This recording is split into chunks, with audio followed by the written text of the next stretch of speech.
Прийшли окупанти до нас в Україну, форма новенька, воєнні машини, та трохи поплавився їх інвентар. Байрактар, Байрактар. Російські танкісти сховались в кущі, щоб лаптем посьорбати довбані щі, та трохи у щах перегрівся навар. Байрактар, Байрактар. Приперли зі сходу до нас барани для восстановлення великої страни. Найкращий пастух баранячих отар. Байрактар, Байрактар. Їх доводи всяке озброєння різне, потужні ракети, машини залізні, у нас на всі доводи є коментар. Байрактар, Байрактар. Вони захопити хотіли нас зразу, а ми зачаїли на ордів образу з російських бандитів, робить примар. Байрактар, Байрактар. Російська поліція справи заводить, там пивцю рашистів ніяк не знаходить, хто винен, що в нашому полі глухар. Байрактар, Байрактар. Веде пропаганду кремлівський урод, слова пропаганди ковтає народ, тепер нове слово знає цар. Байрактар. Байрактар. Байрактар. Байрактар. Байрактар.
Yes. The Lviv Spring Army sends its regards.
Hello, everyone. I'm the Enforcer, and I'm accompanied by Enforcer Matt.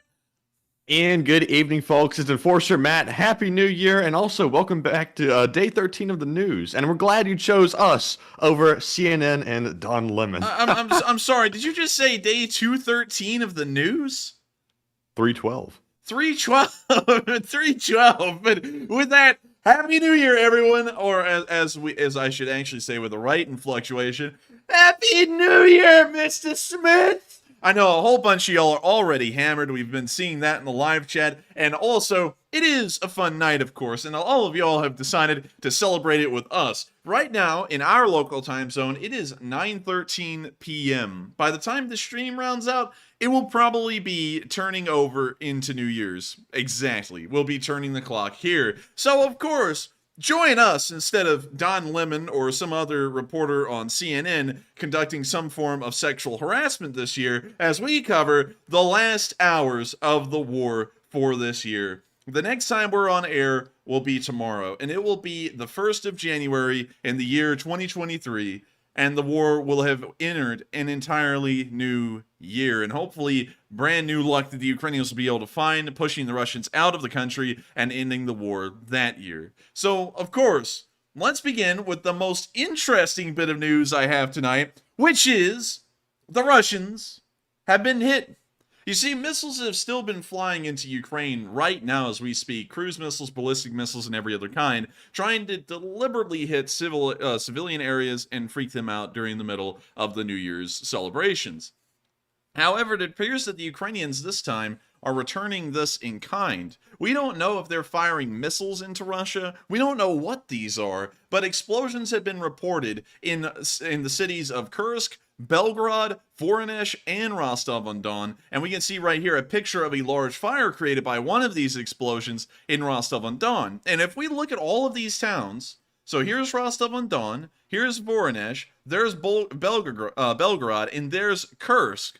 They're all down here, right on the border area of Ukraine, and it's very interesting to think that all of this is happening at the exact time on this day, and it's making me think that this may actually be some kind of a sabotage attempt by partisans. It may be drone attacks by Ukraine, or it could be missile attacks by Ukraine. We're not really sure which one it is, but it is good to know that the Ukrainians are returning fire with fire and apparently hitting strategic resources, we're assuming, in the middle of these major towns all at the same time. A massive wave attack, which is something we don't see a lot from the Ukrainians. But moving on from that little bit of news and on out of Rostov-on-Don, we did see that the Russians were still continuing on this unrelenting missile campaign that they started a couple of days ago. In the Astrakhan area, we actually saw missile streaks flying over the city from the Caspian Sea, which is the weirdest thing ever because that means that it was ship launched. And what kind of fleet do the Russians have in the Caspian Sea? I would have no idea. I don't even understand why they're coming from the Caspian Sea, but here's the picture. Actually, I'm sorry, correction, it's a video. But you can see all of the streaks of these missiles that have been launched over Astrakhan. It looks like dozens of them, at least.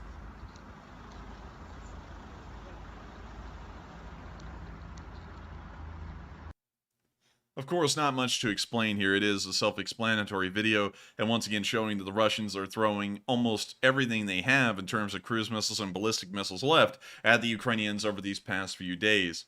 We're now going to be moving from the south of Russia, where we've been seeing a lot of interesting activity happen today, all regarding either Ukrainian attacks into Russia or Russian attacks into Ukraine, and we're going to be moving our way up to Moscow, because I thought, if anything, I would bring back the brain rot just for tonight on New Year's Eve, because, you know, everyone's going to have a good time laughing. I can already see UK Nexus going, clink, pop, clink. He's going to be sauced by the end of the stream. So let's go to Moscow, and let's see what the Russians are saying on the propaganda screens. Are they even TVs anymore, Matthew, or are they just propaganda screens?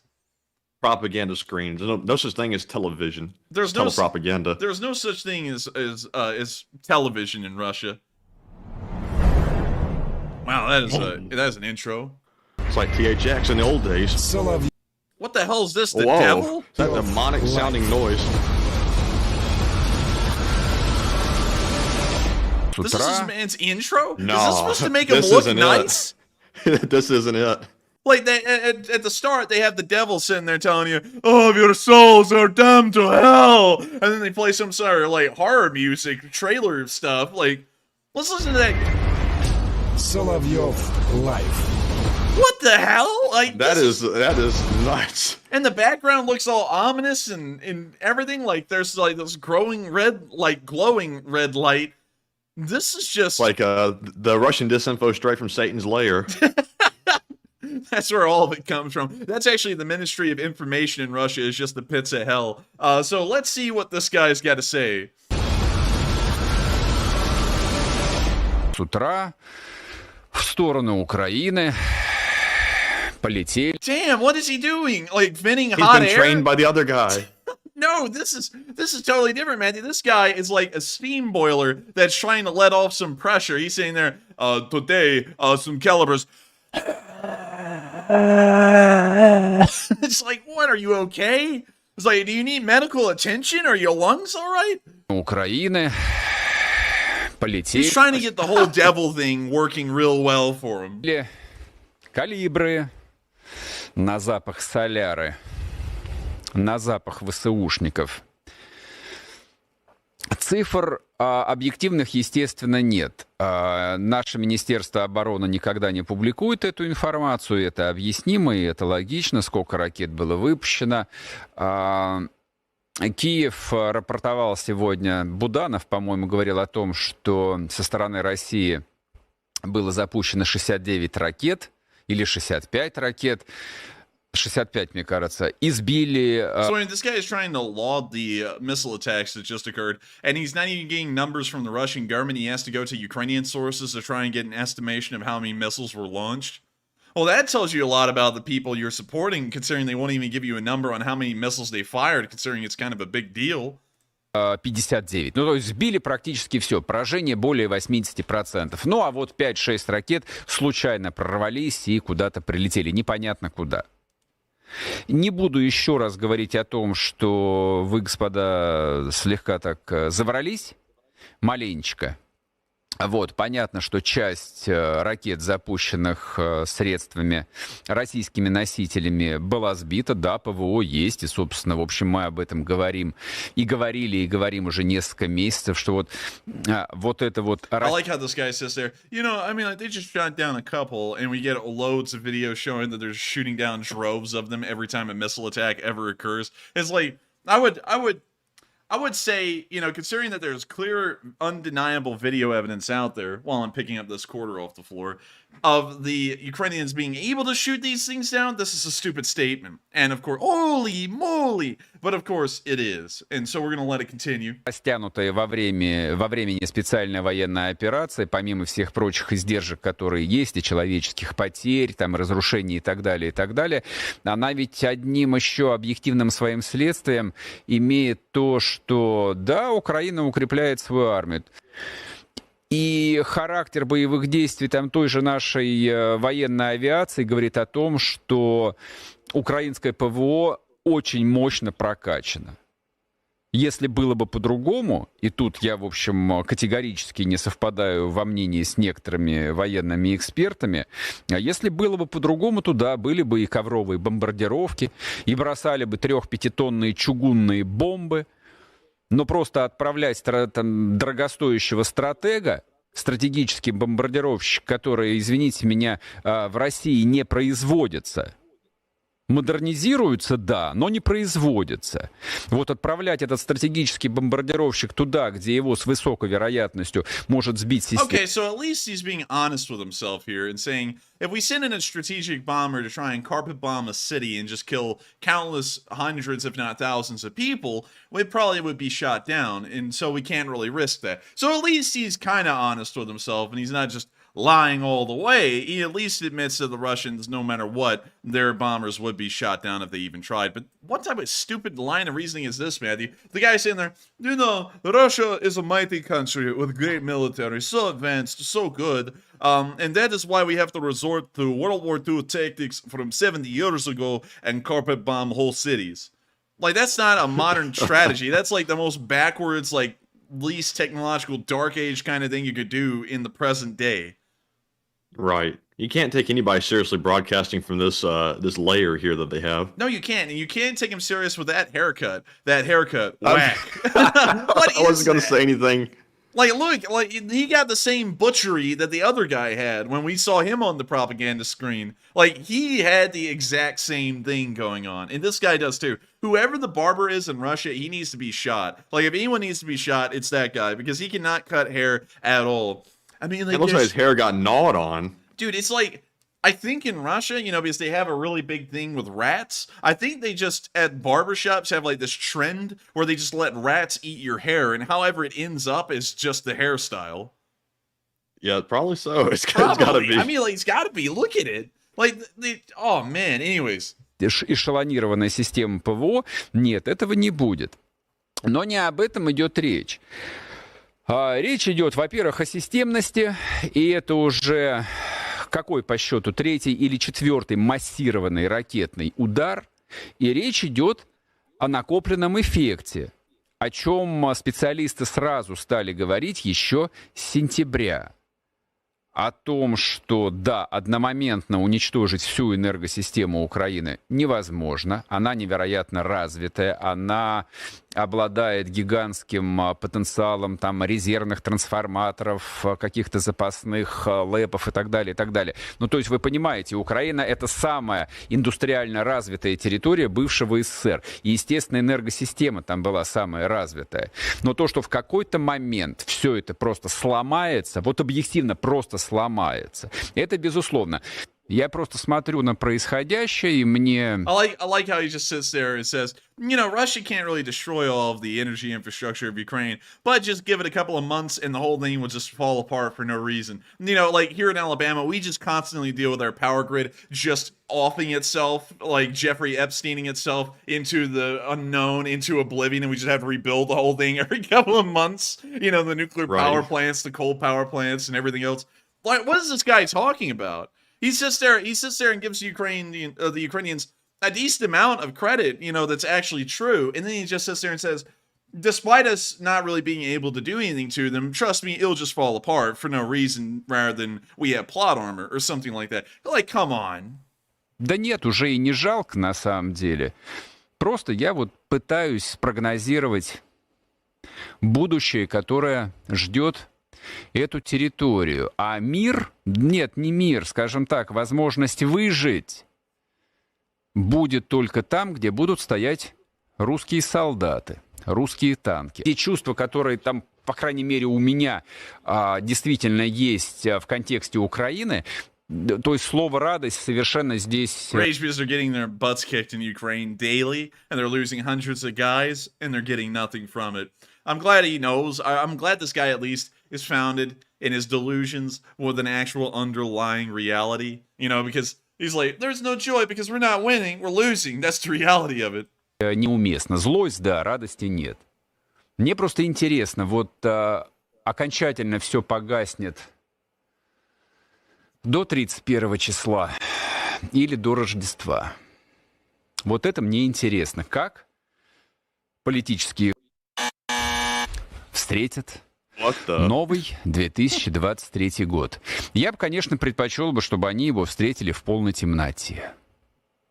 То есть я бы, конечно, предпочел бы, чтобы Киев стал... And of course, here goes the Russian, you know, the Russian always filled with the most compassion and care for everyone in the world, as they're always telling everyone, and for some reason a very small group of people actually believe that these people look out for them and actually care for them here in America and around the rest of the world. Here goes the Russian saying, I hope that Kyiv is uninhabitable and everyone just dies there. I hope there's no power and people freeze to death. Here he goes with that normal line of reasoning that comes at the end of everything, because at the end, the Russians are practically barbarians, and they don't wish anything good on anyone but themselves. They just wish nothing but suffering and death to anyone, even if they're on their side. Look at the Belarusians. They're bullying the Belarusians. They're threatening to invade Kazakhstan, and both of those countries are either indifferent to Russia or supporting Russia at this moment. And that is the typical Russian play, is what you're seeing right here. Городом совершенно непригодным для жизни. Я бы, конечно, предпочел бы, чтобы прямо в ночь с 31 на 1 вот эти вот несчастные, да, бедные жители Киева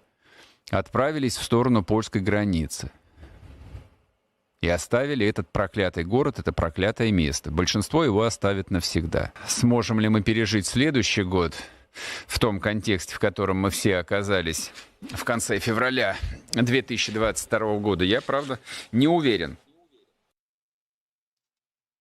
What an annoying commentator to listen to with all those heavy breaths and crap in the microphone. And not only that, the typical stupidity that always accompanies a good old Russian brain rot whenever you watch it. The guy sits there and says some truths about how difficult it is for them. But don't worry, y'all. Although these things are impossible to do, it'll happen because we just have to have it happen.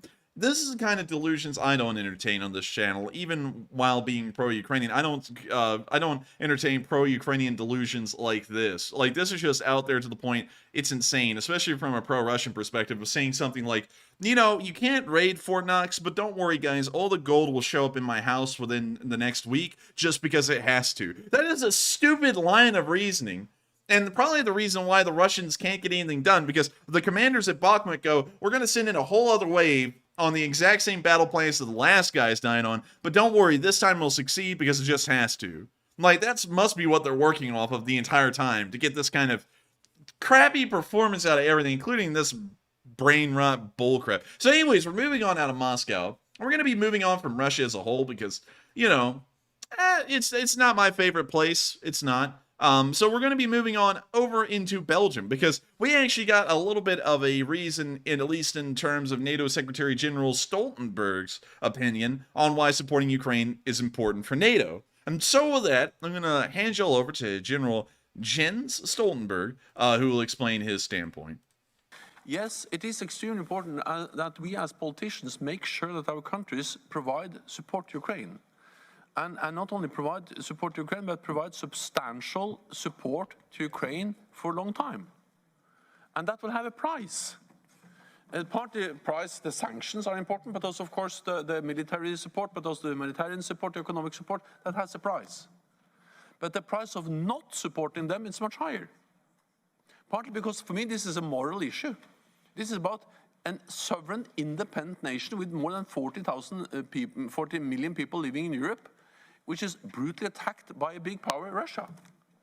If we don't react to that, and after we have seen what happened in Bucha and other places, it violates my understanding of, what to say, decent behavior of neighbors and friends of Ukraine. So of course, yes, it has a price. But not to act and just let that brutality continue and let that brutality of Russia be awarded is for me a higher price. Second, it is in our interest to help Ukraine.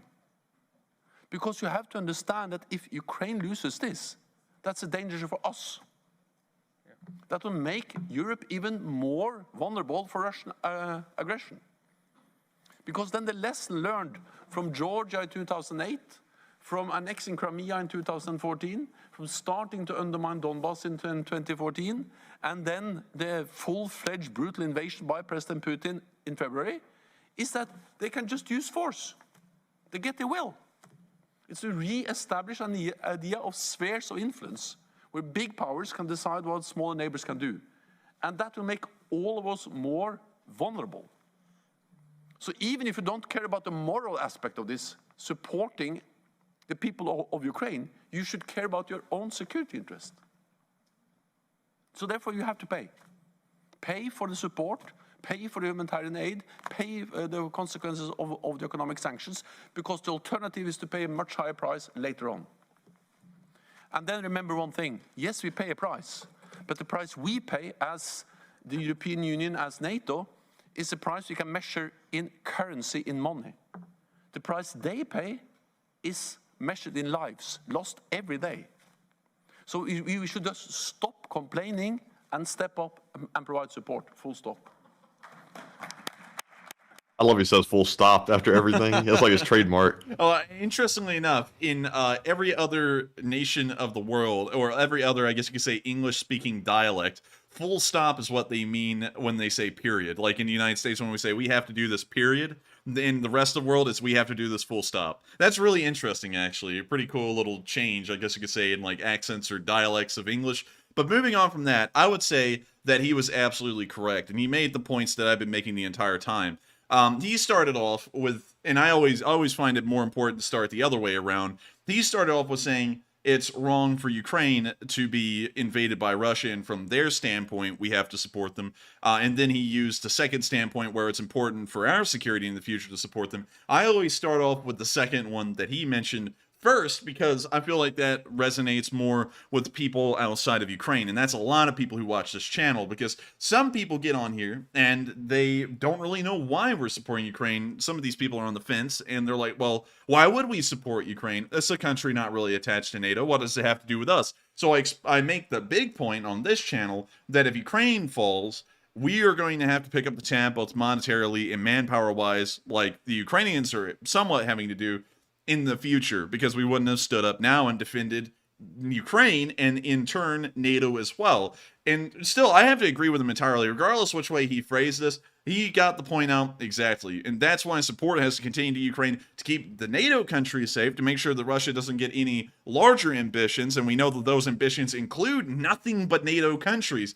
It includes Finland, it includes the Baltics, and it includes Poland. All of those are either future members of NATO or current members of NATO. And that means if he succeeded in Ukraine, and if he still succeeds in Ukraine, those could be on the chopping block soon, and we'll be looking at a world war in between Russia and NATO. So I have to entirely back up his statement. I believe it's 100% true. And so with that, we're going to be moving on from that little clip. I wanted to show you that one to y'all because I thought it was pretty good. And we're going to be moving on out of Belgium and back into Ukraine, because in Kyiv today, we actually saw that more missile attacks were occurring. As I told you a little bit earlier ago, they're still going on, and we can see here that Radio Free Europe, of course, made another video covering what's going on here. And so without further ado, I'm going to hand y'all over to Radio Free Europa to see what's going on in Kyiv.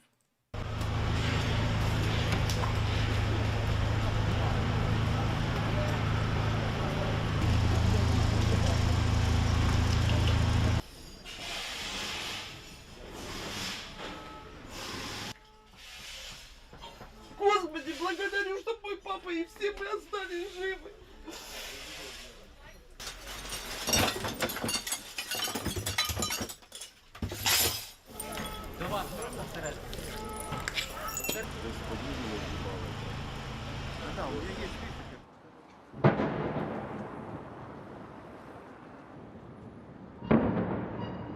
Ну, предновогодний вечер, готовила салаты, обеды праздничные.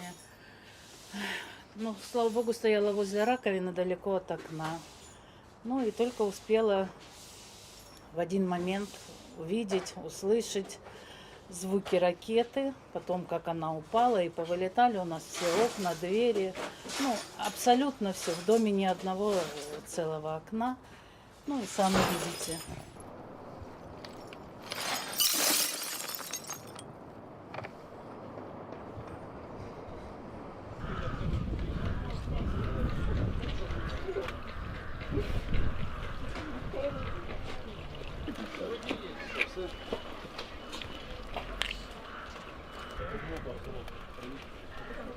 Рядом, но мы можем дойти до них.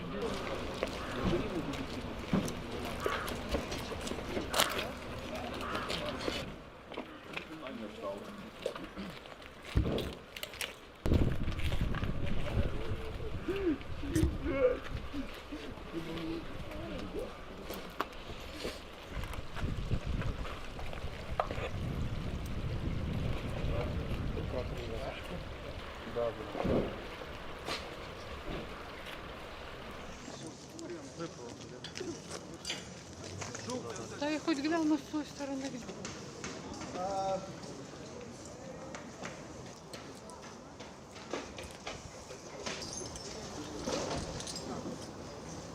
А ми вистоїмо, але ми вистоїмо. Поприбираємо, поубираємо, вікна позабиваємо. Пленку і все буде хорошо. І будемо жити. У вільній Україні це однозначно.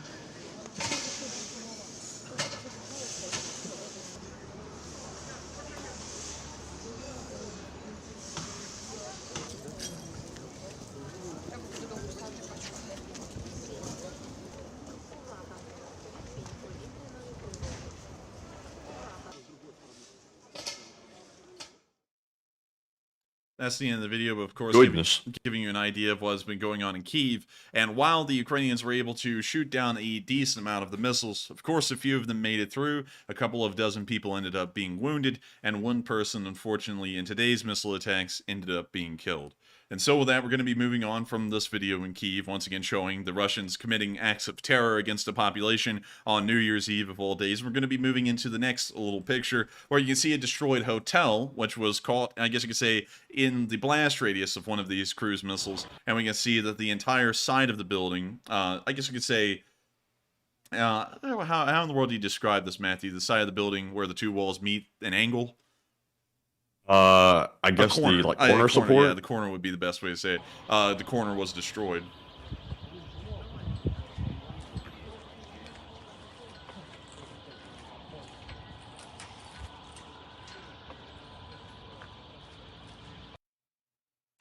And so with that, we're now going to be moving on from that little video in Kyiv. We're going to be moving on into our next one, where we saw the People's Deputy also taking shelter as well. Of course, when missile attacks occur in Kyiv, everyone has to take shelter. And here we can see that the People's Deputy of Ukraine, which is a rather high up position, I guess you could say that in terms of what that's relative to in the West, I would say it's fairly similar to a Secretary of Defense or something, I guess you could say, kind of closer to the Secretary of State, somewhere within that realm of power in Ukraine. And we can see that the People's Deputy had to take shelter in what appears to be some kind of normal basement, I'm assuming along with her husband and her child, and they're both down here in the shelter. And it looks like the kid is watching some kind of cartoon. So it's good to know that the kid was okay. It's good to know that they were fine.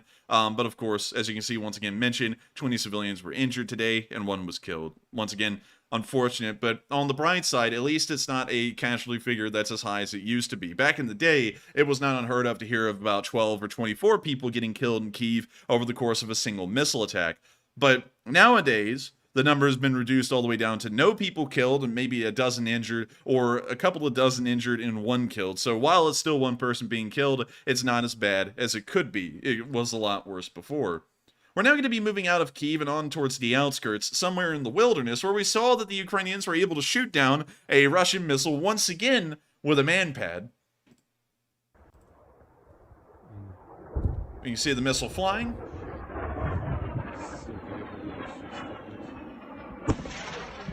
You hear a man-pad being shot towards it, and it hit it.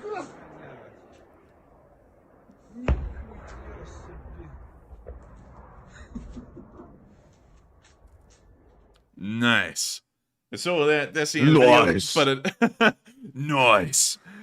We make it look easy. But anyway, that's the end of the video, and it's really nice to see that the Ukrainians are able to shoot down another man-pad. We're now going to be moving on down towards our location unknowns, because we only have a couple of these today, and I want to make sure to get to them early because they're pretty good. So starting off with our first one, we actually saw 2 Russian soldiers get the short end of the shtick.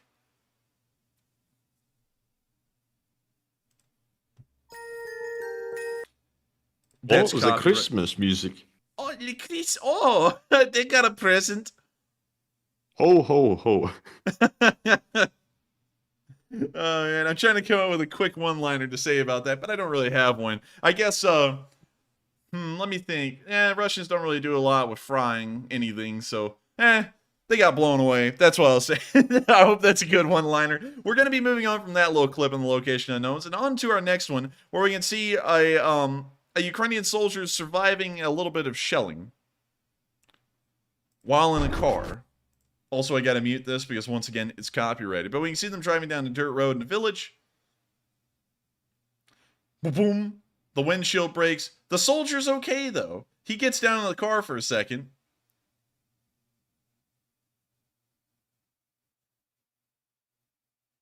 And he is flooring it. We can see that the car is still moving.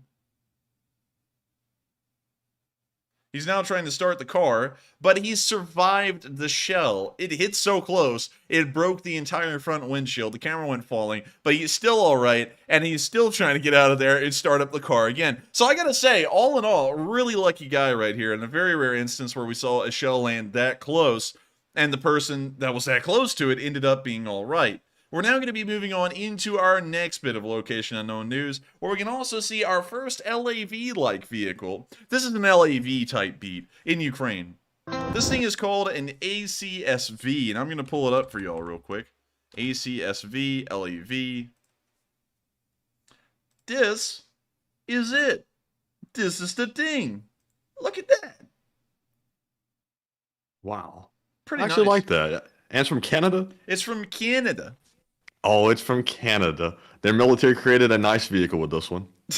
Yeah, they did, and it looks really good as well. It's based off the LAV, and the LAV, if I remember correctly, is let me check. LAV. We'll just go to the LAV 25. If I remember correctly, it is a joint venture, and it is in between Canada and the United States. And you can see an LAV 25 right here, which is a turreted version of the LAV. And I believe it uses the exact same 25mm Bushmaster that, yeah, it does, that the Bradley uses. So pretty cool all around. And the Ukrainians just got their first shipment of them. And apparently they got 39 of these things. And we got to mute that. Ooh, copyright. But look at that thing. Is that cool or what? That is cool. It's even sitting in the mud, looking all realistic. And there it goes. Ooh. Slosh. I can just hear the sounds right now. Look, it's literally just drifting on the road. It's not even really like turning. It's just kind of sliding around. But with that, that's the end of the video. Once again, really nice to know that the Canadians are still sending equipment like this cool thing. It is really cool to know that some LAVs are finally in Ukraine. We'll be seeing them in operation probably in some more videos in the future. We're now moving on to our last bit of location unknowns because for some Russians, they will not be able to see the clock turn to New Year's here. Well, it actually already did in Ukraine a couple of hours ago. But let's look at the lost numbers and see how many of them will not be celebrating New Year's. Ooh, 710 additional guys will not be celebrating New Year's this year. Very unfortunate. Another 16 armored personnel carriers were wiped out. Another 24 supply trucks, 3 tanks, 6 artillery pieces, 6 drones, 1 helicopter, 1 anti-aircraft vehicle, anti-aircraft vehicle. And that's it. And I say that like that's a small thing, but that's actually a lot of losses for a single day. Again, it's gotten pretty high, and it's not dropping at all anymore. So I believe if we're going to keep on seeing this happening, we might see tomorrow that a lot of people will have just had their last New Year's, but of course we'll cover that tomorrow. We're not going to start predicting. We're just going to hope for 1,000. So with that, we're going to be moving on from the Russian losses tab, and I know here comes some people, Matthew, that'll go, oh, I wouldn't hope for that. The Russians, they don't want to be there. And then you'll see the Russians committing war crimes for 10 months on end, and all of them looting and robbing and stuff. And then someone will go, they're nice people. No, they're not. They're sending their worst. They're sending their criminals. They're sending the deplorable. Some, I would say, are good people, but a lot of these Russians... None. A lot of these Russians are terrible, terrible people. They're absolutely terrible. I think they're the worst. They suck. So with that, we're going to be moving on from the casualty report and on down towards the front lines. Actually, we're going to go to Dnipro real quick because I was saving this later on for the news, but I'd like to show this to y'all right now. And so we're going to go to Dnipro, where we saw that Russian propaganda got literally stopped dead in its tracks before it could be distributed. But before we get to that, before we show y'all that, I have been seeing that a lot of y'all are doing a certain thing on New Year's. It's almost a unanimous vote. So real quick, Matthew, guide us through that poll and tell me, and tell everyone, what are y'all thinking? All right, so on the poll that's currently still running, it says, are you at home for New Year's or are you out and about while watching the stream? First off, if anybody's out and about while watching the stream, good on you for being able to focus that well, because I could not. But anyways, 87% said I'm at home, subtle celebration. 3% said I'm out and about, partay. And 10% said I'm not telling you, Matt.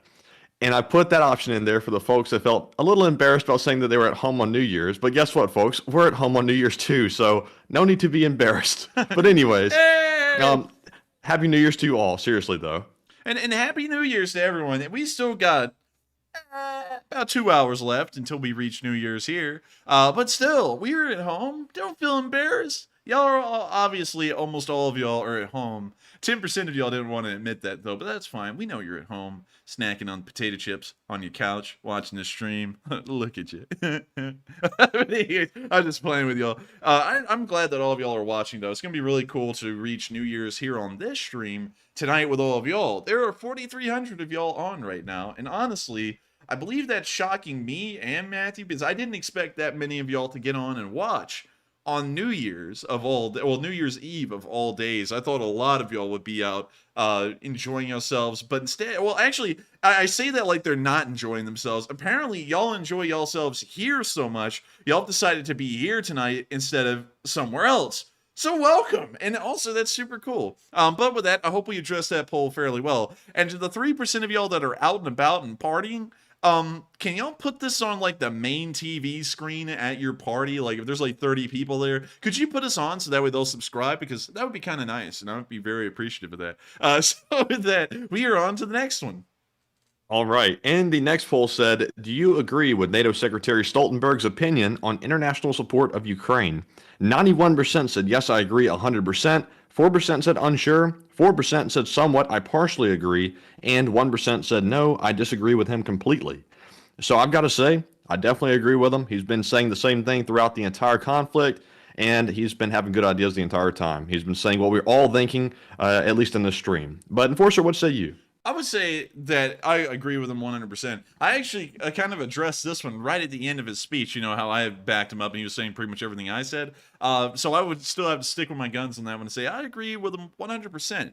And so with that, we are on to the next poll if we have one, or the question. I know we're probably on to the question, but before we do, ADHD Sophia, I think I actually read you put this comment in the comment section before. You said in the live chat, Enforcer's Christmas speech was total. It was better than the King's speech in UK. Now, I've got to admit, after you said that, I went and pulled up the King's speech and went and watched it. I would have to be honest with you, I'm going to have to concede to that one. I thought it was really good and well put together. Honestly, I would have to say that that one was better than any of the ones I've ever seen the Queen done. Because I have watched a couple of the Christmas addresses that the Queen used to do, and they were always good talking about family and all that, but for some reason, I couldn't believe it. King Charles did it a little bit better. Everyone always thought that he was like a little bit of a klutz before he became king, and you know he would be doing things worse or he wouldn't be respected. I gotta say, he really surprised me with it. Have you seen it, Matthew? No, I haven't. It was actually really good. So I thank you so much. Oh my gosh. I thank you so much for the high praise, though, ADHD Sophie. That means a lot to me, and I'd love to know that people did enjoy it that much. But in my personal opinion, I would have to concede. And also, he's been doing, at least from what I've seen, a fairly good job at being a public figurehead for people to rally around in the United Kingdom. It seems like he's been doing okay, beyond people throwing eggs at him. That seems to be a reoccurring problem. But with that, we are on to the questions. All right, so real quick while I reorganize the spreadsheet real fast, there we go. First up from our super chats, we have a $100 donation from none other than Magic Sky Girl, who says, I can't think of a better way to ring in the new year. And Slava Ukraine, Slava Enforcers, and Slava LSA. Hey, and Happy New Year to you, Magic Sky Girl. And I can't think of a better way to celebrate New Year's, too. Mainly because we've never really celebrated New Year's in our family. So, you know, it's like a no-brainer for us. It's like, you know, it's just another night. But for a lot of people, it's a big deal. And culturally, it's always just been a big ordeal to go into a new year. I always find it weird, though, that we pick this arbitrary day to put a whole lot of hype and circumstance into, because if we weren't working off of the Gregorian calendar, which I believe is what we're currently using, or it's the Justinian calendar, I'm not really sure which one it really is at this point. I've kind of gotten confused beyond belief with that. But, you know, if it's not that calendar, you celebrate New Year's Day on other days. Like, you know, the Chinese Lunar New Year, well, is a totally different day than January 1st. I always find it so weird with the whole New Year's thing. Kind of like in a way, and hear me out on this one, with Christmas, because with Christmas we say that Jesus was born on that day, but nobody really knows. Like, he could have been born in March, like March 13th. We don't really know. We just put it on December 25th. So it's still it's still neat, and it's still great to have a holiday, though. And I'm glad that you're here with us celebrating New Year's. And so with that, thank you so much once again for the support, Magic Sky Girl. I hope that addresses the comment fairly well. Long live the Lee Spring Army, and long live Magic Sky Girl. And so with that, we are on to the next one. And thank you so much once again for the support. Yes, indeed. And thank you very much for that. And also, I did see Mon Turn say, did you see the assassination attempts on now King Charles? And we have both seen that, and that was something else. I think it was in Australia. Wait a minute. It's New Year's night. I think we can rabbit hole for just a second. I have to pull up that video. It's hilarious. One Yeah, second. it's nuts. I think it was a mixture of really not knowing what an attack looks like, and also a little bit of just like he doesn't care. I'm not really sure, but maybe we can see it. 1 second. I'm trying to find it. Now it's buried under all the new videos that have come out about him. Oh, dang it. Hang on. I gotta... Where was this? It was a cold day in Ab Harbor. Let's see. It starts off with the Australian guy speaking. Yeah, I know. I'm trying to find it. Let's see. Australia assassination attempt. Here we go. I think I may have found it. Yes, I found it. Here we go. It was a cold day in Fall Harbor or something like that. So here we go. It happened as Prince Charles was being introduced to the crowd at Darling Harbour. Darling Harbour. Shots. Oh dear. My. He's talking these stupid people that have to give a speech to them. Oh, hello. How dare you? Is that your gun, sir? I believe you discharged your firearm, sir. Oh dear, second time. That's rather unfortunate. Very pitiful. And then he just gets shoved out of the way. He's still matching with the coupling. Like, he was holding on to that look that he gave when he was getting shoved away was like mere peasantry. He was like, you mere peasant can't aim with a flip. He's like, you mortal peasants don't understand my corporeal form. He's just looking at him like, take him away. Oh, and then they got in a tussle with him. It was something. And I love how the band is just over there, and they got like a first-person view of the whole thing. They're like, "Oh, crocky, mate, something's going on today." Oh man, but I had to pull that up because considering that Monturn brought it up, that was a great point, and that's a hilarious thing. Also, I mean, like honestly, considering how calm he kept it, I've got to give it a little bit of respect for that. It was a little goofy at the same time, but still, it could have gone a lot worse. He could have been one of those people that got freaked out, flustered, and just left the stage and never came back. But he just went on afterwards. But anyways, with that, we are on to the next one. All right. And up next, we have a super chat from Hal Rose, who puts in a $100 donation and says, Enforcer and Enforcer Matt, no place I'd rather be at year's end. Long live the LSA, and pick a question from the chat, please. And also, it's good to know that Magic Sky Girl and Hal Rose would like to be here of all places. It's really good to know. And thank you so much, Hal, for the support. And I'm glad that you're also happy to be here at the very turn of the new year. It's actually crazy to think how many people want to be here instead of elsewhere. And and once again, I gotta say, I'm highly honored that y'all just watch this at all. And I'm blown away that so many of y'all are watching this tonight. And so thank you so much once again. Long live the Lead Spring Army. And let's get a question from the live chat. All right, and that question is going to go to Mr. Shipwright, who says, Enforcer Matt, have we seen any grenade sumps in this conflict? Grenade sumps? Grenade sumps.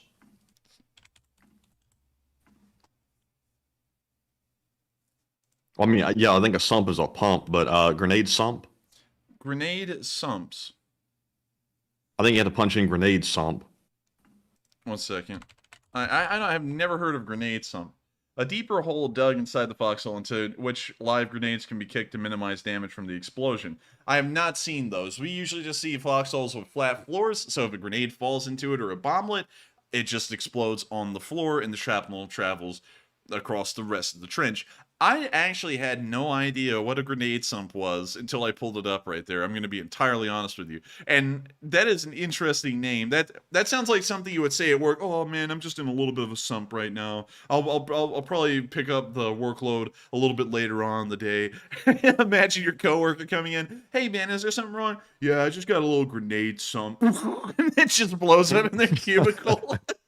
Oh man. But anyways, I hope that answers the question fairly well. And also, thank you so much once again, Hal, for the support and allowing us to get to a live chat. And so with that, we are on to the last question of this segment, and then we're getting right back into the news.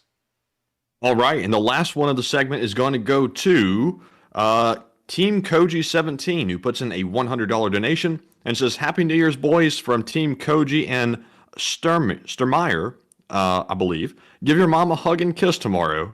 And thank you, Team Koji, for that. And thank you, Team Koji, for that. Also, that sounds like a really official thing. And also, he's got like a whole like interesting profile picture. Let's pull that up. Team Koji. Let's see here. Is this it?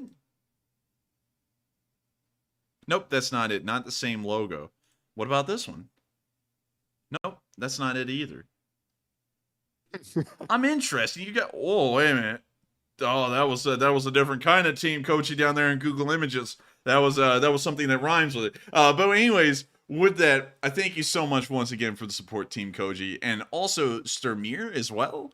And I thank y'all so much for being here on New Year's again. The third time, like all three super chats actually, were about New Year's, and of course, Happy New Year to you as well. I hope you're having a fun one, and also, thank you so much once again for the support and allowing this channel to keep on running. It's also insane to think that so many of y'all. I'm saying this so many times tonight, but so many of y'all are here watching this, and I can't believe that all of y'all wanted to be here watching this on New Year's Eve. And so with that, thank you so much once again for the support. I hope we addressed that comment fairly well. And with that, it's now time for us to return to the news in Dnipro, where the buck stopped here. The Russian propaganda literally got stopped leaving Dnipro.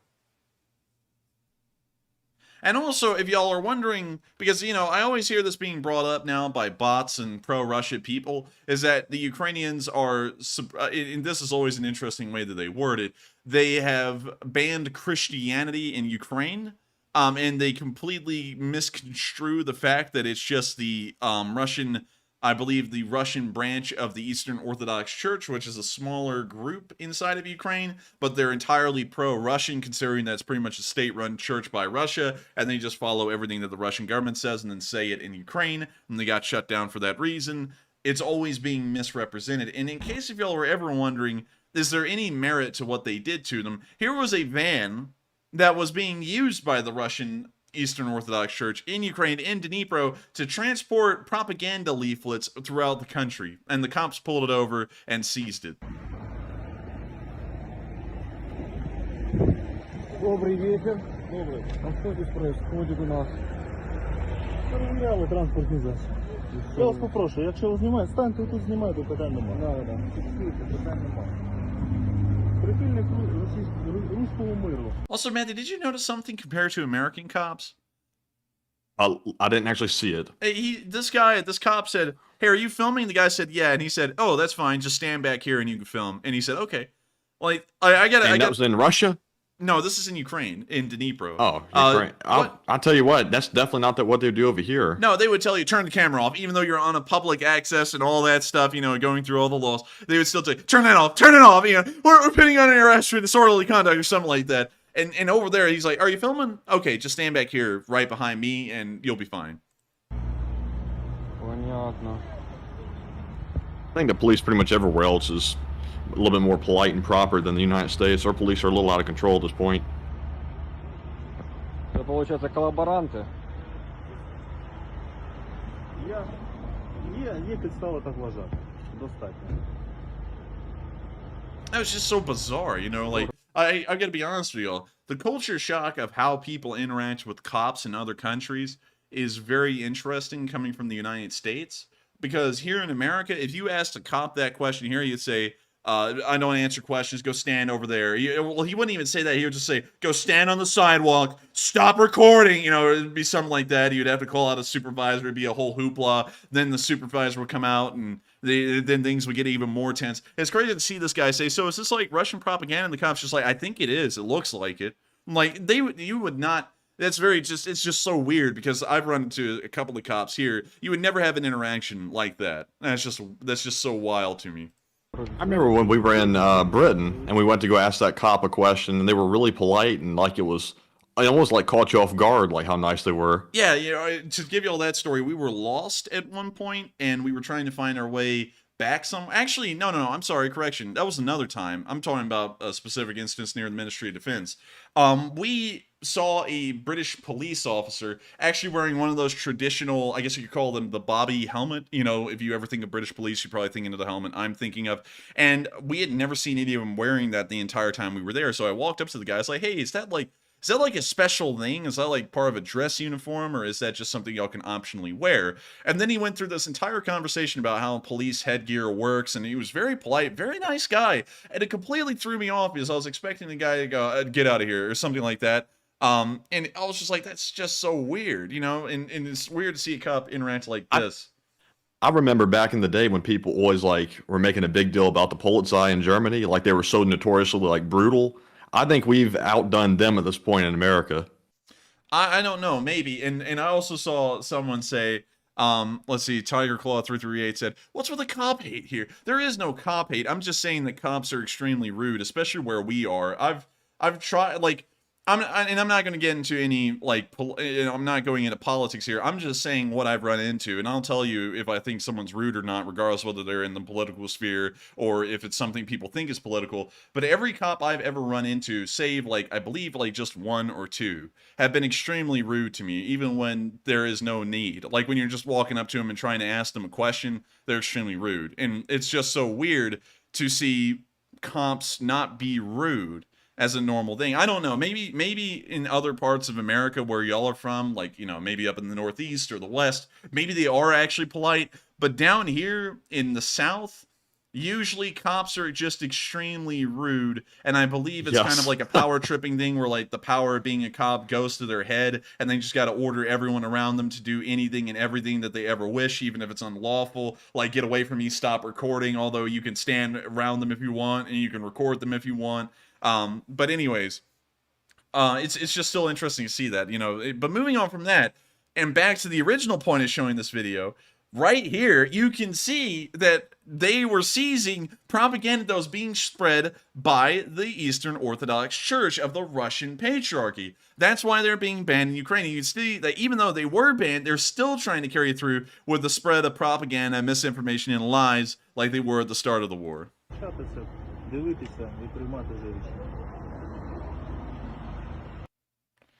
And so with that, that's the end of this video. Once again, really interesting to see that it actually turned out to be true that they were doing this kind of stuff, and we saw it on film. So with that, we're going to be moving on from Dnipro and on out of Dnipro and on towards the front lines, where we also saw in the Svatove area and around the small town of Novoselivsk, where we saw some action the other day, another picture of that destroyed T-90M. I had to bring this up again today because, once again, T-90Ms are incredibly rare. There's only 30 of these, and this is the most advanced main battle tank that the Russians have. And I made sure to crunch the numbers. This is actually the 7th T-90M that has either been destroyed or captured by the Ukrainians, meaning that almost a third of all of Russia's operational T-90Ms have been completely destroyed. This is their most advanced tank. If you were to compare this to another tank in the world, this tank right here would be comparable to an M1A2, at least for the Russians in their standpoint. An M1A2 SEP V3, which is one of the most advanced tanks that the United States have,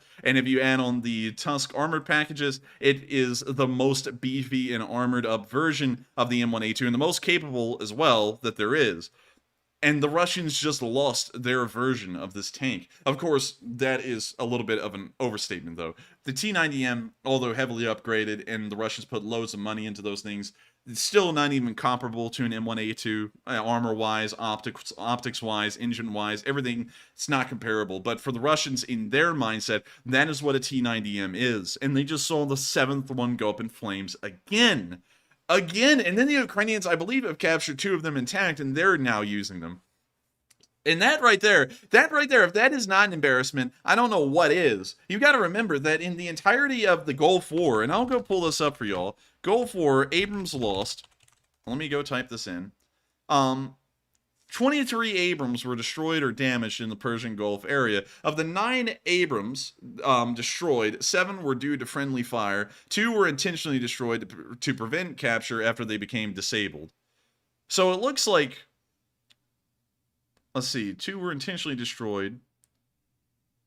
So let's see, let's do the number crunching here. Also, that's a lot of friendly fire. And y'all can see even then, friendly fire was kind of an issue. But anyways, 23 minus 7 minus 2. So out of all of 23 of those tanks, only 14 of them were destroyed by incoming enemy fire. And that's an incredibly low number, especially when you look at the number of tanks that were involved in the Gulf War, which I'll pull up right here and get y'all a number. Gulf War. Let me go here. Let me scroll down because I'm sure it'll give us the force number. It only gives us the number of troops. How many tanks, how many Abrams were in the Gulf War?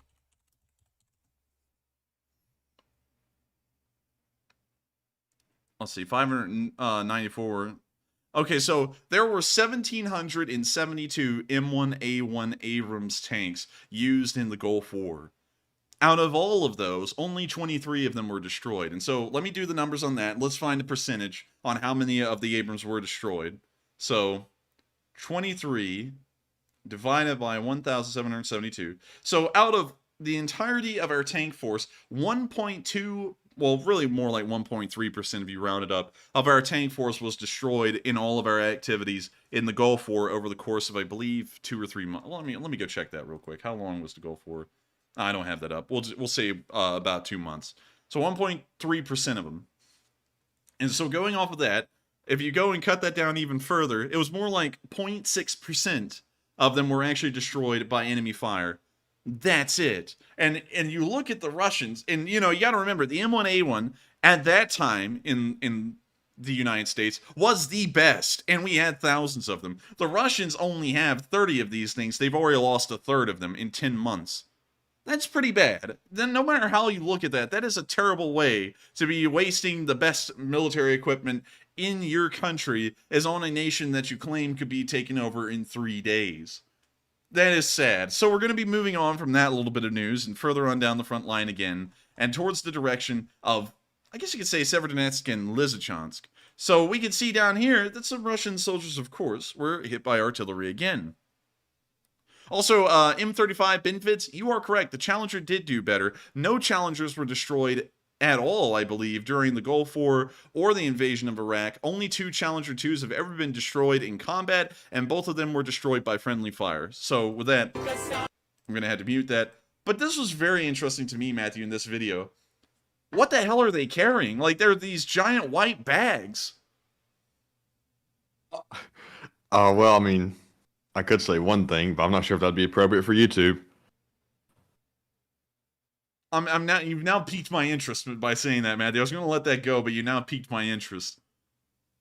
Well, I mean, it's risky. Well, could you give me a hint at what it is? They might be planning to get in those. Oh, no, that's... Well, they are now. They're getting in them now. Well, they can't get them now. They've been disintegrated.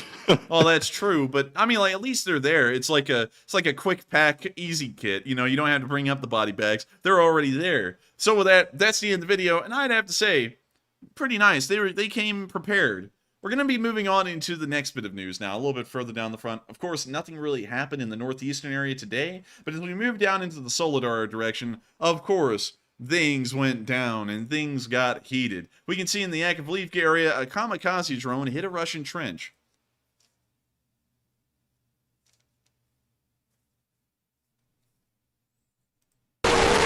Woo. That's loud. We'll keep it though because some people complain that they're noisy. So I'll allow everyone's eardrums to be destroyed. And now it's going right down to the trench. Damn. Dang. Also, they had a spotter drone. What's that one called? The Mad Hornet? Why in the world did that look so comical? It's like a Looney Tunes drone. That's just so weird. But they got him again. Also, for the first time ever, the Russians actually dug a trench that wasn't a straight line, and it still didn't work. So with that, that's the end of the video. Once again, the Russians are losing, and losing people. We're now going to be moving a little bit further down and into the Pokrovsk, Soledar, and Bakhmut area, where we saw that the 93rd, the fighting 93rd, the famous fighting unit, was taking out some more Russians in the area. Now we got to mute that. We see some Russians walking down the street. We can see that they are now blown away. Wow.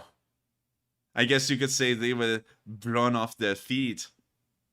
We can now see another artillery shell falling near a large group of Russians, for some reason all grouped up in one spot on the road. And it looks like the Ukrainians just got a strike, although they're not even playing bowling. We now see the next clip, another vehicle being hit by artillery, and it looks like it's coming to a stop. The second one also just got hit as well. Wow, a 2 for 1. Or a 2 for 2, whichever way you want to look at it. Special price, 1 day only. Get it while it's hot. It's the Steam sale. And look, another Lotta went up in flames. 3 for 1. We'll throw in an extra Lotta if you hit it now. Man, look at that. And now he's walking. Oh, double tap. The Department of Defense here in the United States is proud. It's a double tap. Nice. Nice. We now see another one. Dashing success road in my stupid Sprinter van. Looks like that one got hit. It's Amazon. They want to know how the missile was sent with that 1 day shipping. Oh, man. The Ukrainians ensuring that the anti-tank mines are same-day delivery. Also, by the way, did you see Doug DeMuro review that new electrical delivery van, the EDV? Yeah, I did. That Rivian, like, Amazon van? Yeah, you know, that... let me pull it up for y'all real quick. The Amazon EDV. This thing here. Yeah, I like that. I saw, I'm not sure if it was an Amazon driver or who. Somebody was actually driving it and delivering stuff and recording it while they were working. Yeah, it's really interesting. I'm sure that this one actually has a neural link with the driver, so that way Bezos can ensure that they don't get their 5-minute restroom break ever. But still, I gotta say, it's a pretty interesting little vehicle. I think it's pretty neat. And I wonder how it's going to perform going forward, because it seems like it's doing okay, at least the small numbers they have now. And I wonder if this thing is going to become nationwide, just a mainstay. It doesn't look like it holds very much, though, in the back. I wonder if it does. I wonder if we'll save that rabbit hole for later in the stream, you know, like breaking down the numbers and stuff. But it is an interesting little van. With that, we're going to be watching this video a little bit more, where we can see EDV-like vehicle getting blown away.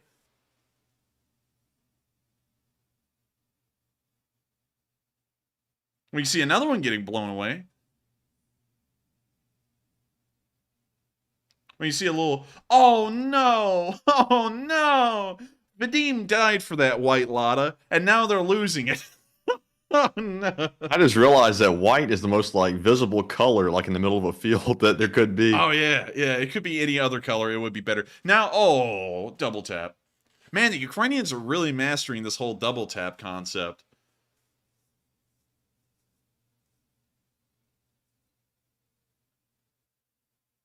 We now see some kind of a Russian anthill that just got slammed by some kind of an ATGM. The Russians are now running away, and now they're not running. I think they say don't have the legs. Lieutenant Dan, you ain't got no leg. Oh, oh my lord. What were you saying about no leg? Oh my lord. He doesn't have any hand. Like, he lost all his hand once his AK-47 broke down. You're talking about the last one, Matthew. I can't even rewind this one. Yikes.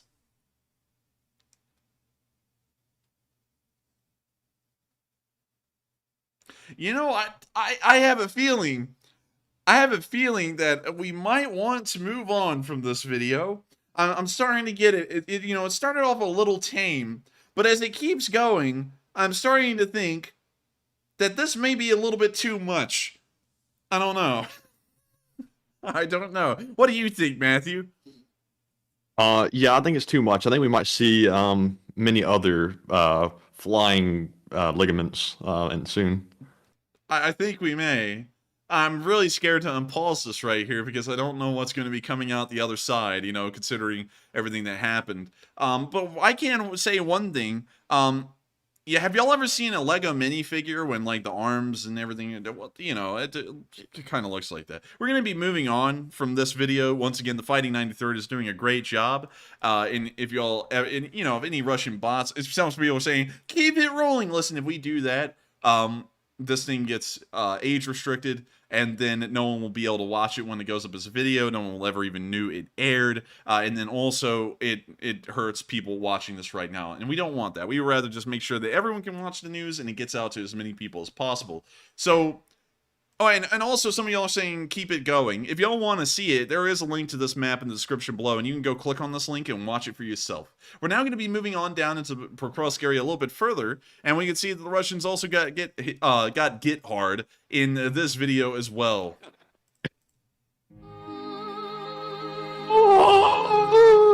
I don't know if that's copyright or not. I know someone's about to say, no, it's not. It's an old song, but they don't know that if you play that song as yourself, you still own the copyright to your rendition of it. So, I don't know. It sounds old, though. But then again, it sounds new enough, so we're going to mute it. When you see some... Ratatouille! Ratatouille! And we can see that they're still getting hit. Ooh! Ratatouille. Ratatouille! Ratatouille! Hey. Igor! Igor! Igor! Igor! Oh! Oh my goodness. World Star! That's just anyways. That thing went up in flames.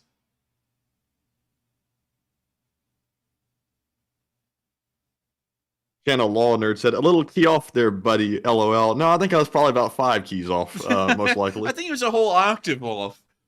Yeah, probably so. Oh, so look, Matthew. Oh, I think I just realized what that made. Oh. Oh. They're really getting this spot really well.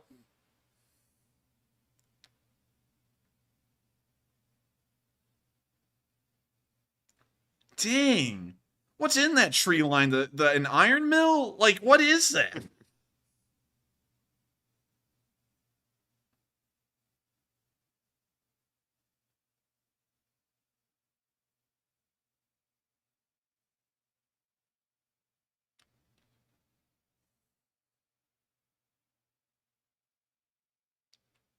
They're hitting it again. The Russians in this tree line just pulled the short end of the stick. The artillery unit that's hitting them has additional ammo, and they're trying to use it when they can, and this is the moment that they used it, and it's on them. Unfortunate for those people, but great for the Ukrainians. You know, if we were a Russian commentator, Matthew, we'd be sitting there talking about, I hope these people don't die, they end up crippled, or something like that, so that way they can live in their tortured bodies. You know, really, when you think about that, that's so sick from a Russian perspective. That's just normal over there. But, you know, on our channel, we just say it's good to know that they're being knocked out and this will help the Ukrainians win the war. But the Russians would just take that to the next level if they were watching like something like this happen to the Ukrainians. But seriously, though, I've seen some folks in the chat saying that we're being desensitized. And we just don't want to constantly be all doom and gloom. It's obviously not a good thing that people are dying. And some of these people did not volunteer to be in these places. But at the same time, if we were to watch every single video and have like a downtrodden perspective on it, this would be almost unbearable to watch. Kind of in a way. That's kind of being truthful. Also, some people don't really realize it. I've been watching this for 312 days, so to be honest with y'all, I probably am desensitized to it because I've seen thousands of these. Anyways, we're going to be moving on to the next bit of news further down in the Bakhmut area, where we saw some Russians trying to save their burning tulpan. Oh, tulpan, my tulpan. How I love you, my tulpan.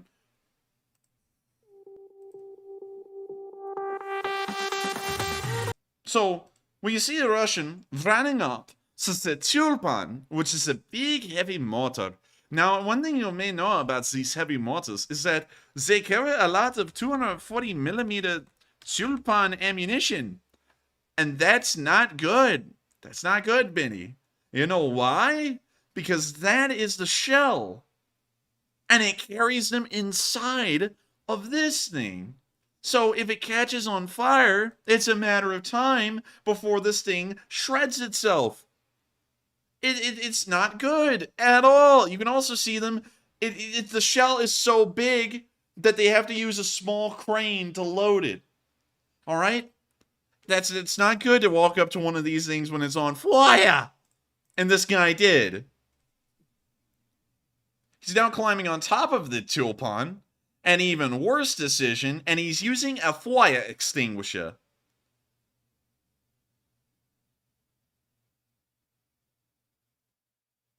I think you're supposed to stand back a little bit when you use it. You're not supposed to stand right on top of it. I think you are. He's gonna put his face in it. It looks like the fire was not put out, and it's even burning more, and it looks like it's going to get a little bit closer to where the ammunition is. Oh, great! Now they're bringing up the fuel truck. This will save the day. So why are they all running? Why aren't they in the truck or something? Like, why is it like they're trying to chase it down like it's a Mardi Gras float? Give me like beach! we want to be right up. We want to be right up next to it when it blows up. There's probably like water in it or something, or you never know with the Russians. It could be fuel. It's probably fuel. I would put money on it being fuel, Matthew. And now when you see more guys climbing on top of it, just observing the fire, they're not even putting it out. They're just observing it. And believe it or not, Matthew, I don't think that was a fire truck. I think that's a fuel truck because they're not using it to put out this fire. Some guy, wait a minute, what did he just do? Did he toss like something solid down the hatch? This guy over here, watch. Yeah, he did. What the hell was that? Oh no. Maybe it's one of those like fireball things that blow up and like disperse like retardant everywhere.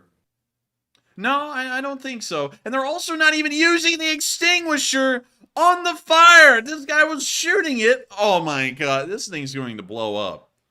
This thing's a lost cause. Why the hell are they trying to like stop it now? It's like on fire like crazy. Wait a minute, there's a hose now. I think it was a fire truck. Watch them spray like straight up gasoline into it. We have to fight fire with fire. Put the fuel in it. Look, someone chunked something else in there. They're not gonna be able to breathe. They're breathing in all that CO2. Did they save it? I think this may be a rare instance where they actually saved it. I'm not sure. It's run though. They'll still use it, man. It's Russia. You know, like this is probably a high-end vehicle for them now.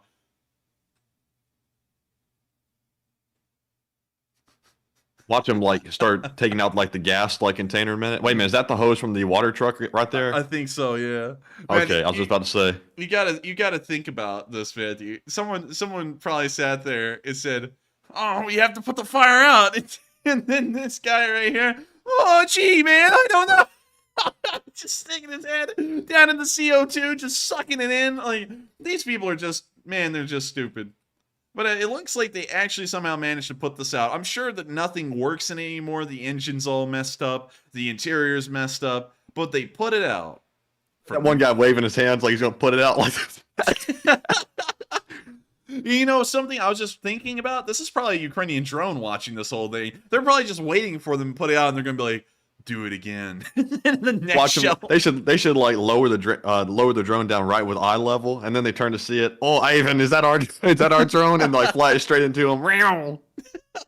My eyes, please. I can't see. I can't breathe. Oh man. Good lord, this is a whole circus right here, and I don't even know why they saved it, because they're not going to get it off the front line. They're probably going to end up blowing it up anyways, but that's the end of the video, and they actually managed to put the fire out on that tool pond. We're now going to be moving into Bakhmut, where we actually saw our soldier from Bakhmut giving us an update on the situation, or as we call it, the situation.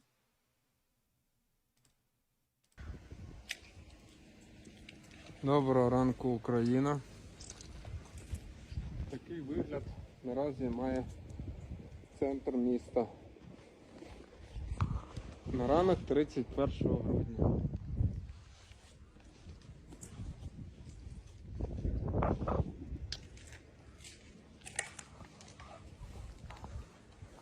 Друзі, зараз досить тихо в місті. Як думаєте, чому? Нема такої інтенсивності. Вчора наші славетні козаки, і ми в тому числі із своїм розрахунком, цілий день насипали по нехорошим товаришам. І їм було дуже весело. Півночі горіло БК, підпалили. Зараз вони там щось поодиноко намагається агризатися, але це таке, то марно. Друзі, по обстановці в Бахмуті не хвилюйтеся, все добре. Козаки, у нас майже Новий рік і хотілося вас привітати. Урдалак, скажи пару слів українцям. Країна, доброго ранку. Всіх хочу поздравити з наступаючим Новим роком. Всіх побратимів, всіх, хто боронять нашу країну. Всіх хлопців. Оставайтеся живі, здорові, чистого серця. Нам ще треба багато зробити.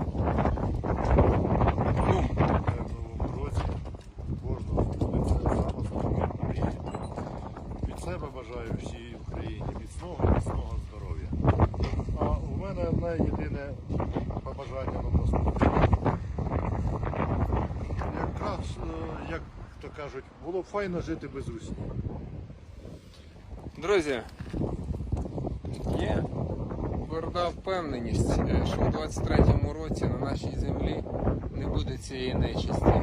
Всі, хто на неї прийшов зі зброєю, або згинуть, або втечуть, якщо зможуть. І це стосується не тільки Бахмута. Донецьк, Луганськ, Крим – це Україна. Була, є і буде. Все, що для цього потрібно, робиться для звільнення нашої землі. Тож, доєднуюсь до козаків, вітаю вас із Новим роком. Бажаю настоящим українцям, щоб у них в їхніх сім'ях все було добре. Хохлам, всяким там колаборантам, мінус. Ви не наші, ви не українці. У нас досить є українців настоящих. А ви точно не наші. Well, that's the end of the video, but of course you can see that the defenders are still confident in holding the line, and as we can tell, they are pretty well-founded in their idea of confidence here in the Bakhmut area, as we can see that over the past 24 hours, again, the Russians have made no ground. They've made a small little amount of movement, but it's minuscule. It appears to be about 25 yards in two separate directions, one down this road, and then one that is finally on the midway point of the summit. So we're seeing that they finally made it to the midway point of the summit all the way around the chicken tender, and the fight is now probably entering a very serious moment for Ukraine. Although this has been going on for weeks. They've been about that close to the center of the hill for weeks. They finally moved forward 25 yards, and this is about the biggest thing they have going for them. If the Ukrainians get pushed off this hill, there's still loads more defensive positions elsewhere around the town of Bakhmut that they can defend from, push the Russians back out of the town, and then retake the hill. So, of course, the situation is largely unchanged. You know, I find it interesting, though, Matty. I put up a video a while ago explaining why Bakhmut wouldn't be taken, and that was put out around the beginning of December. And there was a Russian bot in the comment section that I saw that said, I hope you shut down this channel in 2 weeks when the Russians take Bakhmut. And we're now on New Year's Eve, and they still haven't even gotten close to actually getting into the town. They're still on the outskirts of the town. Yeah, seriously. And it's like Bakhmut is just one piece that they need to take. And they still have a long ways to go before they actually, like, get to anything meaningful. Look at this, man. They're like, oh, we're winning the war, bleed. And then you zoom out to everything they actually have to take, and it's nothing. It's so minuscule, it doesn't even show up. It's like, seriously, if you think about it, if they keep this rate up throughout the entire rest of the war, it's going to take them, like, a decade to, like, get to Kyiv. Hell no, it's going to take them, like, 20 years. Like, it's going to be like the 100 Years' War, but worse. And it's stupid to think that they actually believe they have a chance in hell moving this slowly.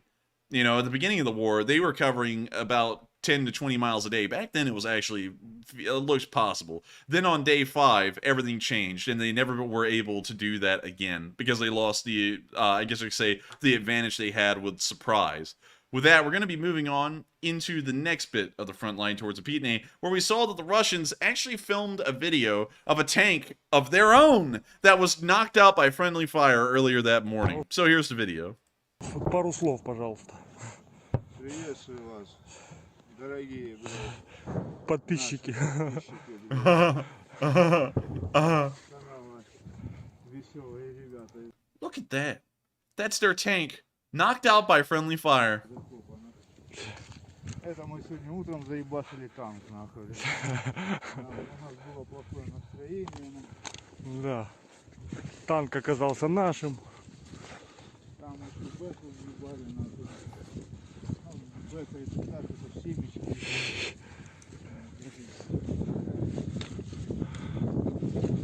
Бля. Блин. Фух. Граната, что ли, прикопана. Чекуня, бля. Чекуня, бля. Бах-бох. See Alex for Alex's comment. Oh, let me see here. Let me see if I can see it. Is it further up? It's a little up. Ну да, бля. I can't find it, and I have live chat on. Вот там где-то ебашит. Тут, там, сям, бля. But that's the end of the video. And of course, the Russians always make a goof of themselves. Also, let me see here. Let me go back and show you all the perfect firing stance of this rifle. This man is ready for action. Notice how he's holding that rifle the right way forward. You see, if he pulls the trigger, that's not going to fire at the Ukrainians. It's going to blow his shoulder off. Good form, good strategy. I like it. Nice, nice.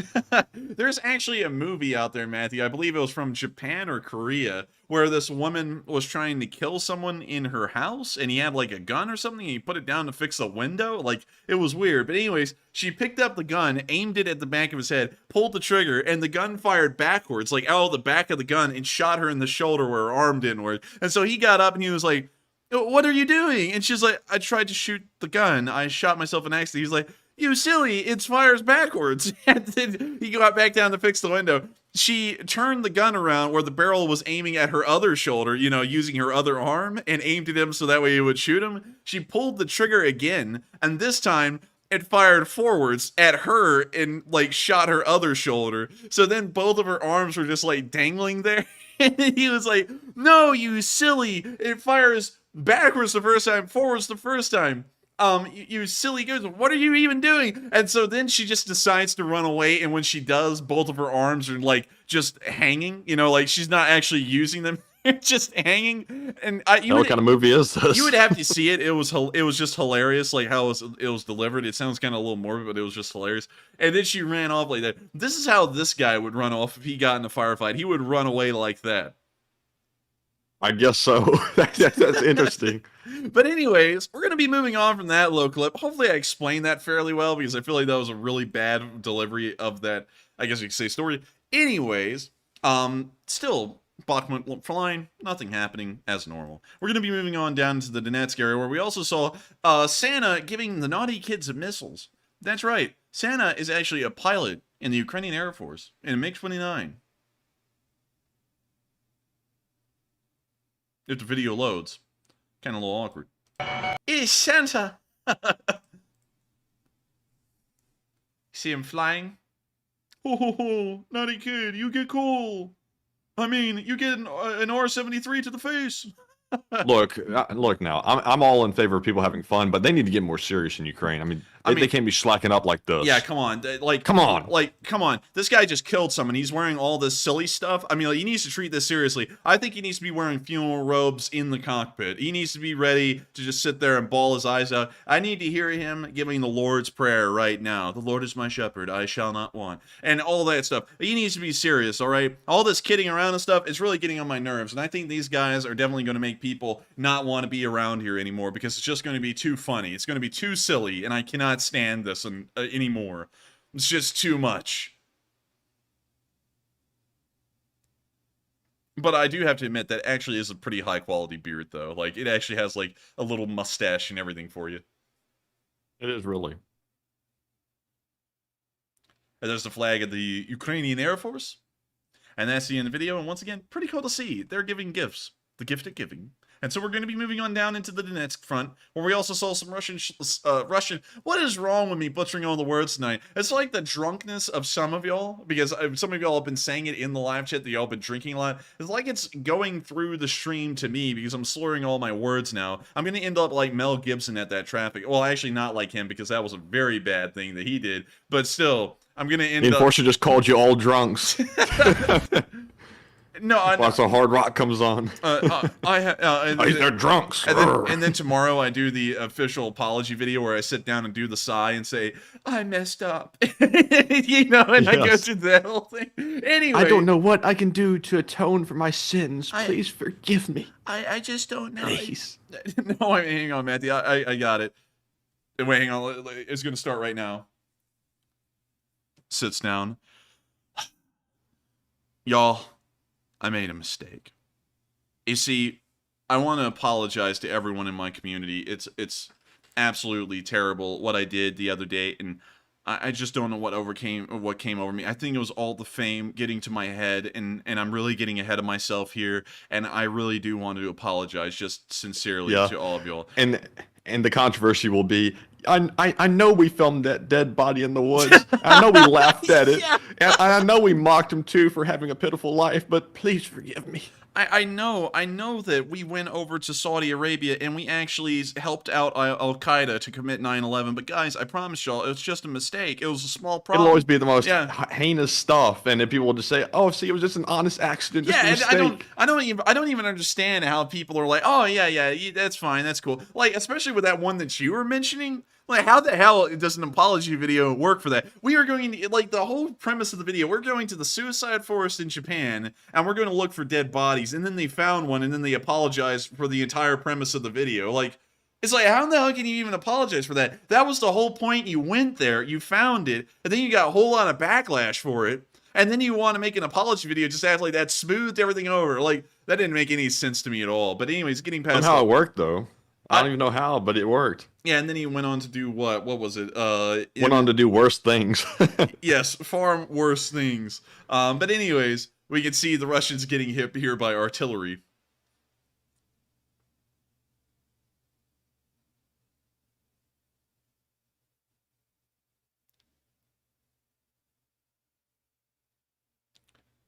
Oh wow, look at that helicopter, giving them a little low flyby up there. And that's the end of the video, but of course, a nice job, by and far, for the Ukrainians. We're now going to be moving on into the next bit of news, further down the line, and of course out of the Donetsk area, because beyond that, not much happened there today. And we're now moving all the way down into the southern front near Tokmak, where we saw some Ukrainians returning from captivity on a bus. And they sang the Ukrainian anthem. Uh-oh, Matthew, we got Roxy Terror. Oh, dang it, you got him! I was going to read it. Hang on, let me read it.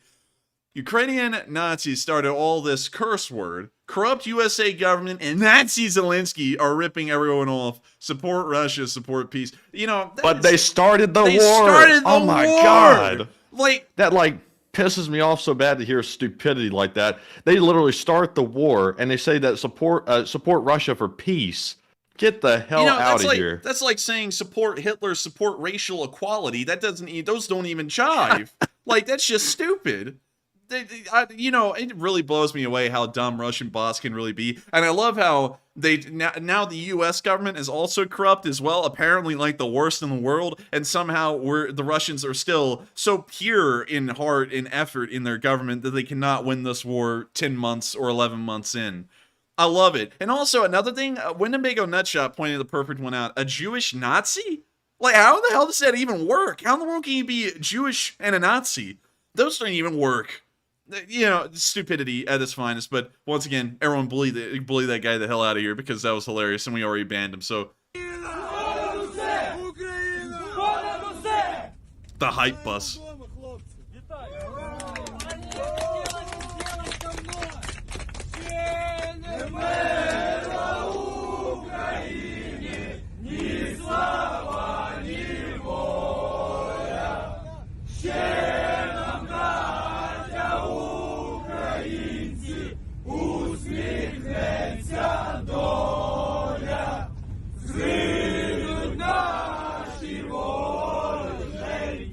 Yeah.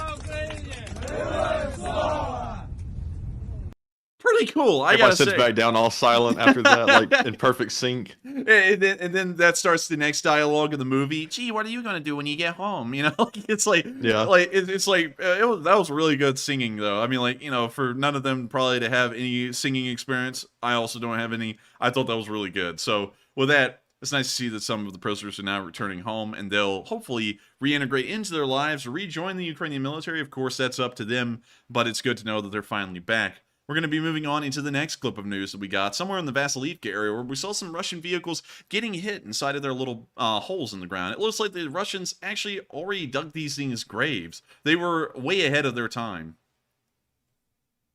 Bliet. Nice little graves. Bliet. I bet what all of my things are died on.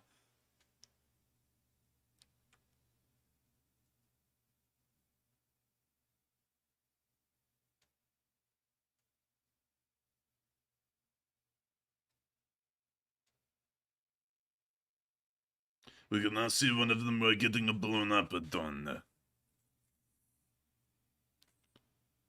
We can now see another one also getting blown up a ton. What is this, 120p? I need more pixels done. Could we at least have 720? At least. Watch some snob in the live chat say, could you up the graphics, man? Stop posting low-res videos on your stream. We actually used to have people that came in here often saying that kind of stuff. Like, I controlled the resolution of drone cameras across the world. That's crazy. Yeah, it's like, insane. Wild. That's just like nuts. That's like wild, insane.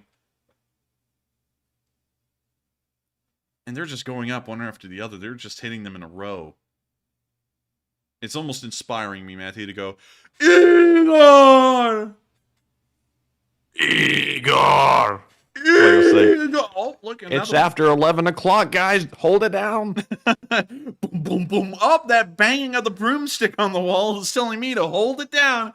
But yeah, everybody's got to experience the same thing we've experienced. The neighbor or the next door tenant banging on the wall, screaming at the top of their lungs like a maniac. He can't even make out what they're saying. It just sounds like that guy out of Satan's lair, honestly.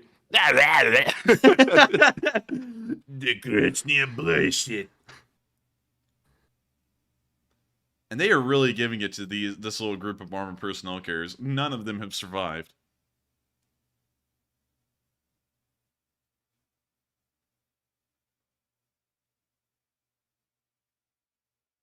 Oh, we had a little glitch in the camera there for a second.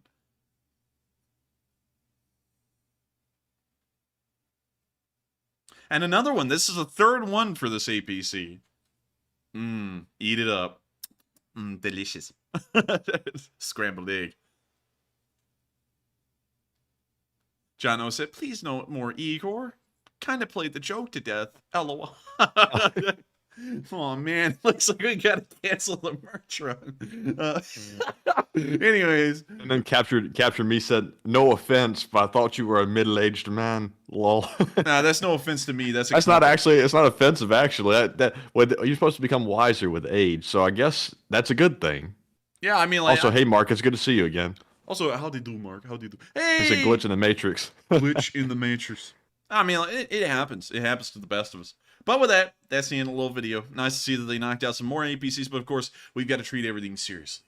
Anyways, we're going to be moving out of the southern front. There is nothing else to report. Of course, it's a stagnant area so far, and we've actually ended up covering all of the news for today, except for one. And this one's actually a little lengthy. This is Zelensky's New Year address video. And so with that, we're gonna start this thing off. Also, why in the world in this picture does he look sad? Like he looks like he's about to cry. Let me see here. Oh yeah, he does look a little down. But I'm gonna get us to the address, scrolling all the way down to the bottom, which was actually really good. So with that, here's the speech from President Volodymyr Zelensky on New Year's Eve. Everyone, I hope you'll enjoy. It's 17 minutes long. It's gonna be well produced. I can see right now. Дорогі українці. Цей рік почався. But real quick, there are no subtitles. Oh no. Yikes. 1 second, y'all. Let me see. Dang, let me see if I can find y'all one with subtitles out there somewhere. Let me see. I'm sorry, everyone, about that. I actually didn't see that before, but let me go and find. I want to borrow Zelensky's film crew for just a little bit, and like have them give some pointers on how they set their shots up and stuff, because they're like tremendously cinematic. They are, and I cannot find a translated version of this in English. I've just looked around and I cannot find it. So I don't. I guess you'll have to translate it live.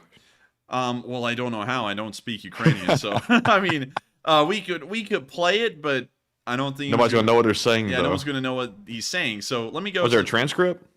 No. But I think there was one below it. Below it. Isn't that the transcript here? Wait, hang on. I think it may be. Oh, it you is. could always just actually, read it off from the second screen. It is. Yeah. Let me go. Let's see. Let me just take this over here, and let me just copy the link, and then I'll post it back over here. So let me go paste that here, and then scroll down to the bottom. All right. So I'm going to be reading this off, and so I'm going to have to mute it and everything. But still, y'all will get to hear Zelensky's address tonight.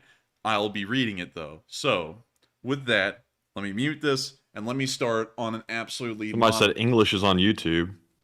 We are on YouTube. This is the YouTube link to the video. You can see it right down there. It says watch on youtube.com. This is YouTube.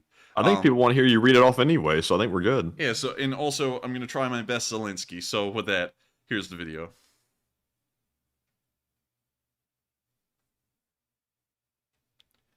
Dear Ukrainians, this year began on February 24th.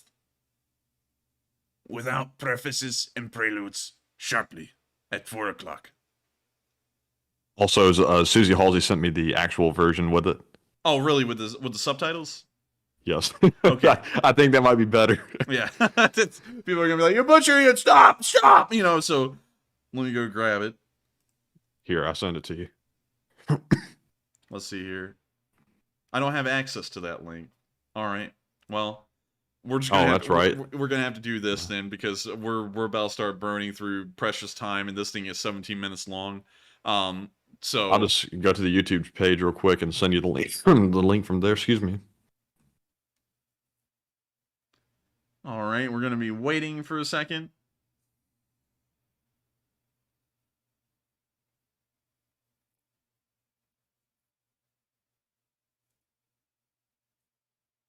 And we're waiting for a second. It's over there. All right. Let me try and grab it. And there we go. And let me go see if it pulls up the right link. And It's the Office of the President of Ukraine's YouTube page, first video. all right. So I think we actually did find one in English. It looks like they actually posted 3 different versions translated into 3 different languages. I didn't know they did that on the normal YouTube page. Because we always go to the president's page. So yeah, here we go. All right, so here's a speech from President Volodymyr Zelensky on New Year's Eve. Цей рік Drag up the subtitles. 24 лютого. I can't. Oh, man. Люті. Різко, рано, о 4-й годині. Було темно, було гучно, багатьом було складно, комусь страшно. Минуло 311 днів. Нам все ще може бути темно, гучно і складно. Але нам точно вже ніколи не буде страшно. І ніколи не буде соромно. Це був наш рік. Рік України. Рік українців. 24 лютого ми прокинулись. Інші ми, інший народ, інші українці. Перші ракети остаточно зруйнували лабіринт ілюзій. Ми побачили, хто є хто. На що здатні друзі, вороги, а головне, на що здатні ми самі. 24 лютого мільйони з нас зробили вибір. Не білий прапор, а синьо-жовтий стяг. Не втеча, а зустріч. Зустріч ворога. Опір і боротьба. Вибухи 24 лютого нас оглушили. Відтоді ми не все чуємо, і не всіх слухаємо. Нам казали, у вас немає інших варіантів, аніж здатися. Ми кажемо, у нас немає інших варіантів, аніж перемогти.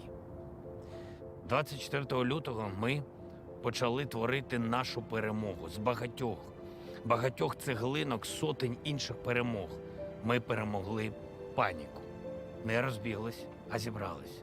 Ми перемогли сумніви, зневіру, страх. Ми повірили у себе, у свої сили. Збройні сили України. Розвідку, Нацгвардію, СБУ, ССО, прикордонників, тероборону, ППО, поліцію, ДСНС. Всі наші сили оборони і безпеки. Я пишаюся вами усіма, наші воїни. Цей рік можна назвати роком втрат для України, для всієї Європи, для усього світу. Але це невірно. Ми не маємо так говорити. Ми нічого не втратили. У нас забрали. Україна не втратила синів і доньок. Їх забрали вбивці. Українці не втратили домівки. Їх знищили терористи. Ми не втратили свої землі. На них зайшли загарбники. Світ не втратив мир. Росія його зруйнувала. Цей рік поранив нас у серце. Ми виплакали усі сльози, прокричали усі молитви 311 днів. Про кожну хвилину нам є що сказати, але більшість слів зайві. Вони не потрібні. Не потрібні пояснення, прикраси. Потрібна тиша, щоб почути. Потрібні паузи, щоб усвідомити. Ранок 24 лютого. Гостомель, Буча, Ірпінь, Бородянка, Харків,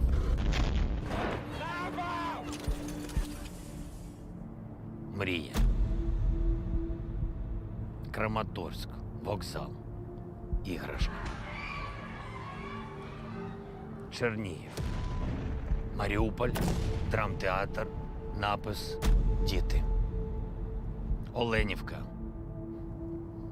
Одеса, багатоповерхівка, дівчинка, 3 місяці, Вільнянськ, Пологовий, немовля, 2 дні, Азовсталь. Це неможливо забути і неможливо пробачити. Але можливо перемогти. Ми вистояли на ногах, бо було те, що нас тримало. Наш дух. Оборона Києва. Харків. Миколаїв. Чорнобаївка. Острів Зміїний. Хаймарс. Антонівський міст. Бавовна. Кримський міст. Нептун. Крейсер Москва. Русский военный корабль. Привет, пацаны! А у вас машина место? Ізюм. Балаклія і Куп'янськ. Херсон.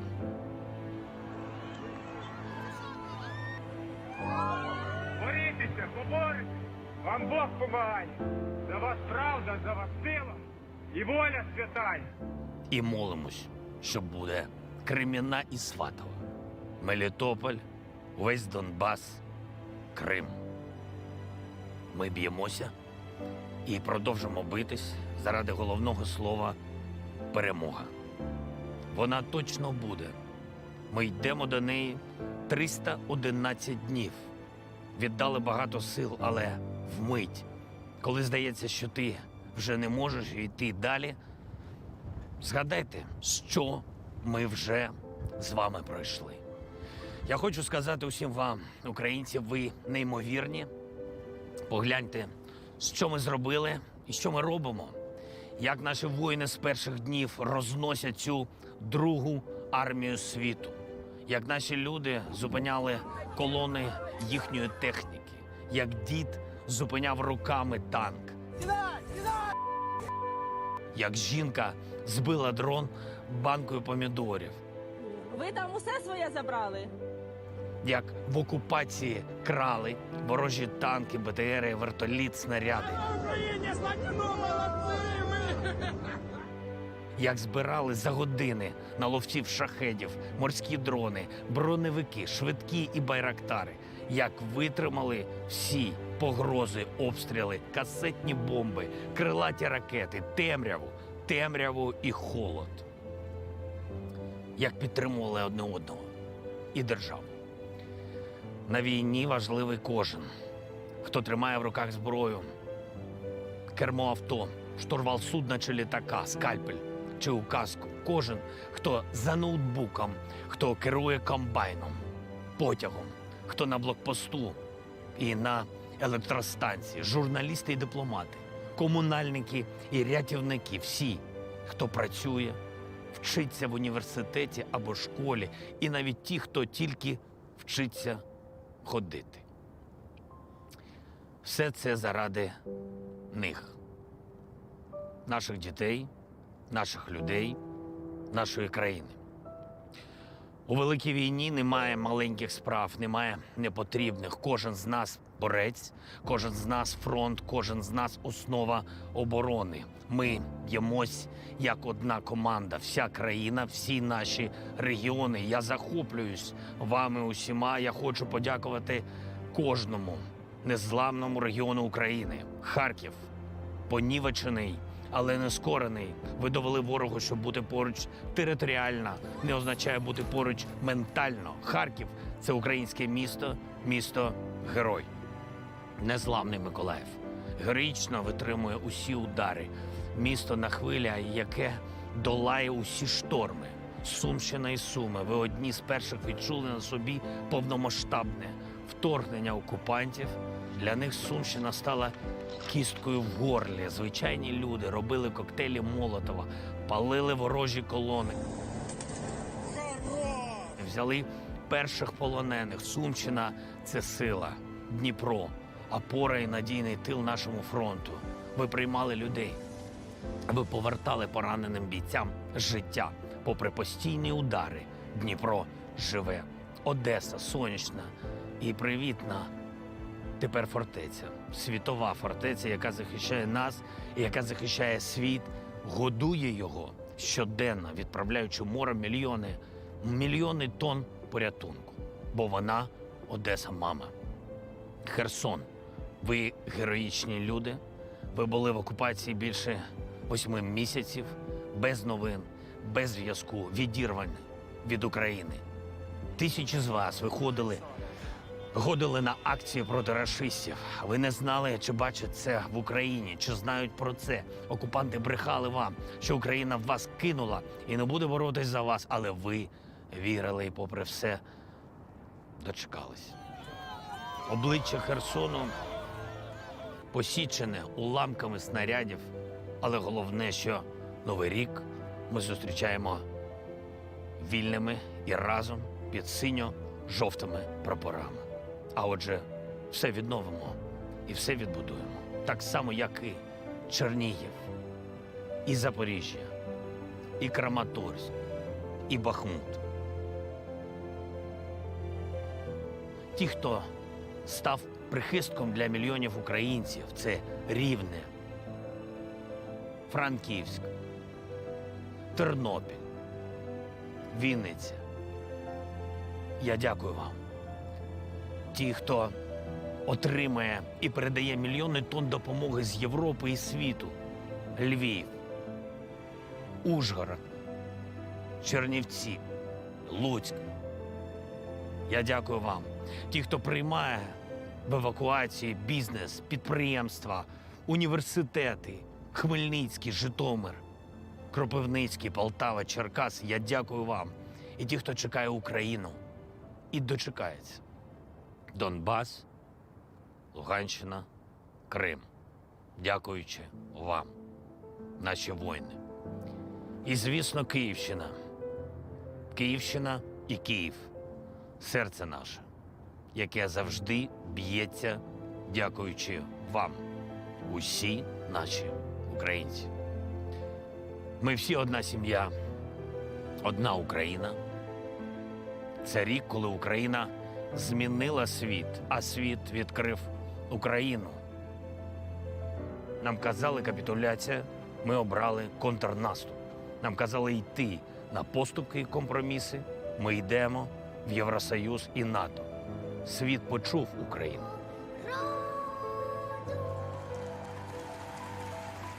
Європарламент, Бундестаг, парламент Британії, Кнесет, Конгрес США. Світ відчув Україну.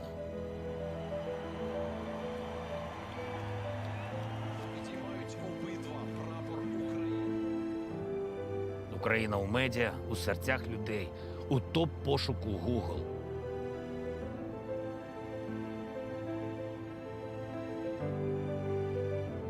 Світ побачив Україну на головних площах в Торонто, Нью-Йорку, Лондоні, Варшаві, Флоренції, Сіднеї, інших містах.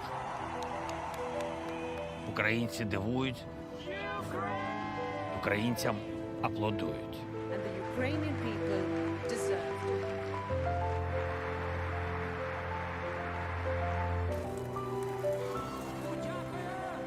Українці надихають.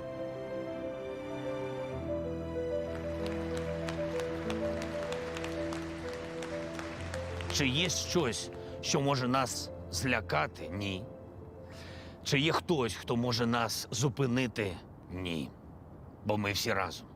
А ми чую.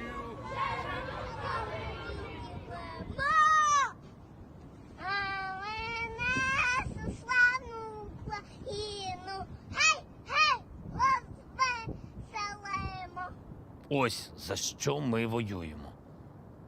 За одне одного. Найкращий для нас салют на складах окупантів. Найкращий подарунок – цифри у звіті Генштабу. Ми не знаємо достеменно, що принесе нам новий 23-й рік, але готові до всього. Нові здобутки – ми будемо щасливі. Нові удари – ми будемо непохитні.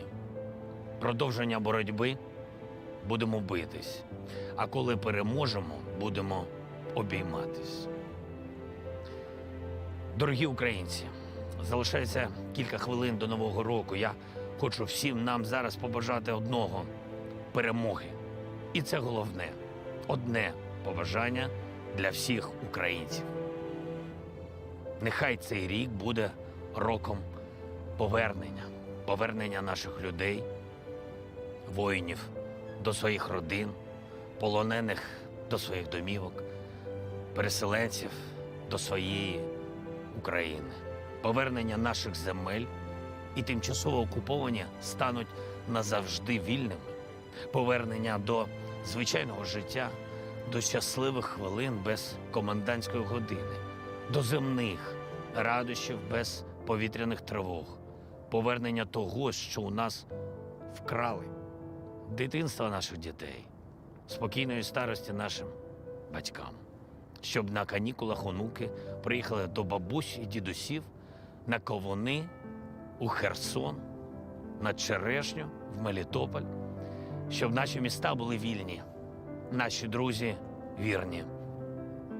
І щоб у звітах біля цифри 100 тисяч знищених ворогів, тисяч одиниць знищеної російської техніки з'явилась наша головна цифра і головний успіх – 603 тисячі 628 кілометрів квадратних.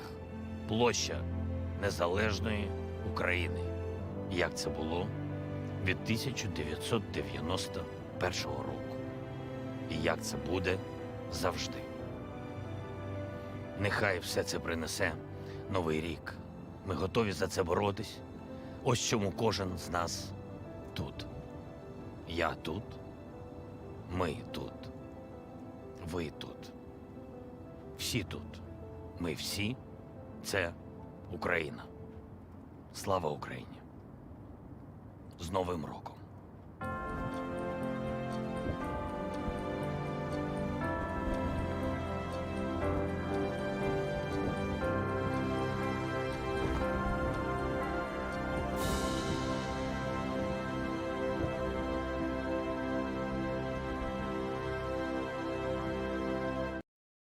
And with that, that is the end of the address from President Zelensky here on this New Year's Eve. And of course, that wraps up our news summary as well. I thank you all so much once again for watching. It's been an absolute pleasure to cover the last day of news here in this year. And tomorrow, we'll be running, of course, our Sunday fundraiser and beginning the new year on a high note with that fundraiser. So, of course, make sure to join us tomorrow for that fundraiser. And thank you all so much once again for watching this stream and the news that we've been covering tonight. Of course, we're about to be moving into our question segment where we're going to be covering all of everyone's super chats that have been sent in tonight in as many live chats as possible. And I'm not going to hold us back from getting into them. So without further ado, what do we got, Matthew? All right, and first off, folks, Happy New Year to the East Coast of the United States. It is past midnight, so they are in 2023, and we are almost about an hour away from being in the new year in this part of the country. So, with that being said, let's jump into our first poll, which said, it's approaching midnight. Has World War III begun outside your residence yet? It looks like 55% said no, it's pretty quiet still. 39% said yes, take cover, fireworks inbound, and 6% said I'm undecided, got to think about it. So it's pretty interesting. Are there bombs going off outside? Let me think. Got to think it over a little bit. But anyways, I'm sure the numbers would be higher now if we ran the poll at this moment. But pretty interesting. Enforcer, what say you? Yes, it is. I was getting some water a second ago, and I heard boom, boom, boom, boom. So yes, we are under bombardment right now here at the LSA HQ. So to answer that, yes. And so with that, we are on to the next one. All right, and the second poll here says, should all soldiers be required to wear body cameras in war zones? It looks like 46% said not required, but preferable. It looks like 22% said yes, it documents the fight. 24% said no, there is no need for it. And 8% said undecided or unsure. Now, for me, I think it would be a very good thing that if there was some kind of mandate for soldiers, at least if they were a part of NATO, to wear body cameras in war zones just for accountability reasons. And obviously, don't send them out with cameras that can be captured by the enemy if the person was taken prisoner. Send them out with some sort of encryption or something where the footage can't be taken directly off the camera by the enemy. But I think it would be a good thing to document the fight. But Enforcer, what say you? I would say I'm kind of mixed on that one because I feel like it could be a huge liability and OPSEC issue. And at the same time, I also feel like that would be fairly good to have, considering that you could dissect that footage and teach future infantrymen mistakes not to be made as seen on film. I think that would be something of a positive, but I can see a lot of negatives to it. So I'm kind of mixed on that one. I don't really know. So with that, I hope I addressed that poll fairly well. And let's get on into those questions. All right, so we had one more poll to go over, and the first one said, regarding King... yes, the first one... excuse me. The first one said, regarding King Charles' prior assassination attempt, how would you describe his reaction?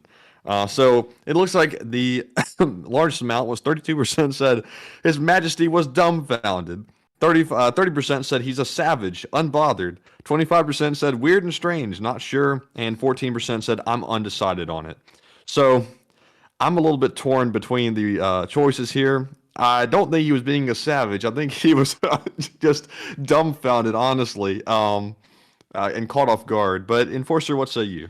I would have to say it was kind of weird. I would have to go with that option because it wasn't being Chad. It wasn't also being goofy. I think he just didn't expect it, and it just came out of nowhere. So he was just kind of like, huh? He's like, what? He's like, excuse me, sir. I think you're firing at the wrong person. You know, the people you're shooting at are probably somewhere else. But also, you've got to remember that a lot of leaders have had really weird, well, leaders, I guess you could say public figures, have had really weird ways with responding to certain things like that. Cue the George Bush shoe incident. Let me pull that up for y'all real quick. You know, while you're pulling that up, I gotta say it's kind of weird. There's soldiers in war zones, when they hear a gunshot go off, they'll jump and flinch, and they're soldiers. And meanwhile, King Charles is like never seen war, and here he is jumping around, or not jumping around or flinching whatsoever when somebody shoots a gun right at him. Well, I mean, like, honestly, he probably does a lot of shotgun shooting, you know, like skeet shooting and stuff like that, and quail hunting for fun. So I'm sure he's really used to the sound of gunfire. So when he heard it, he was just like, oh, what's the sound back there? You know, but anyways, here is the George Bush shoe incident, because look at how weird he reacted here.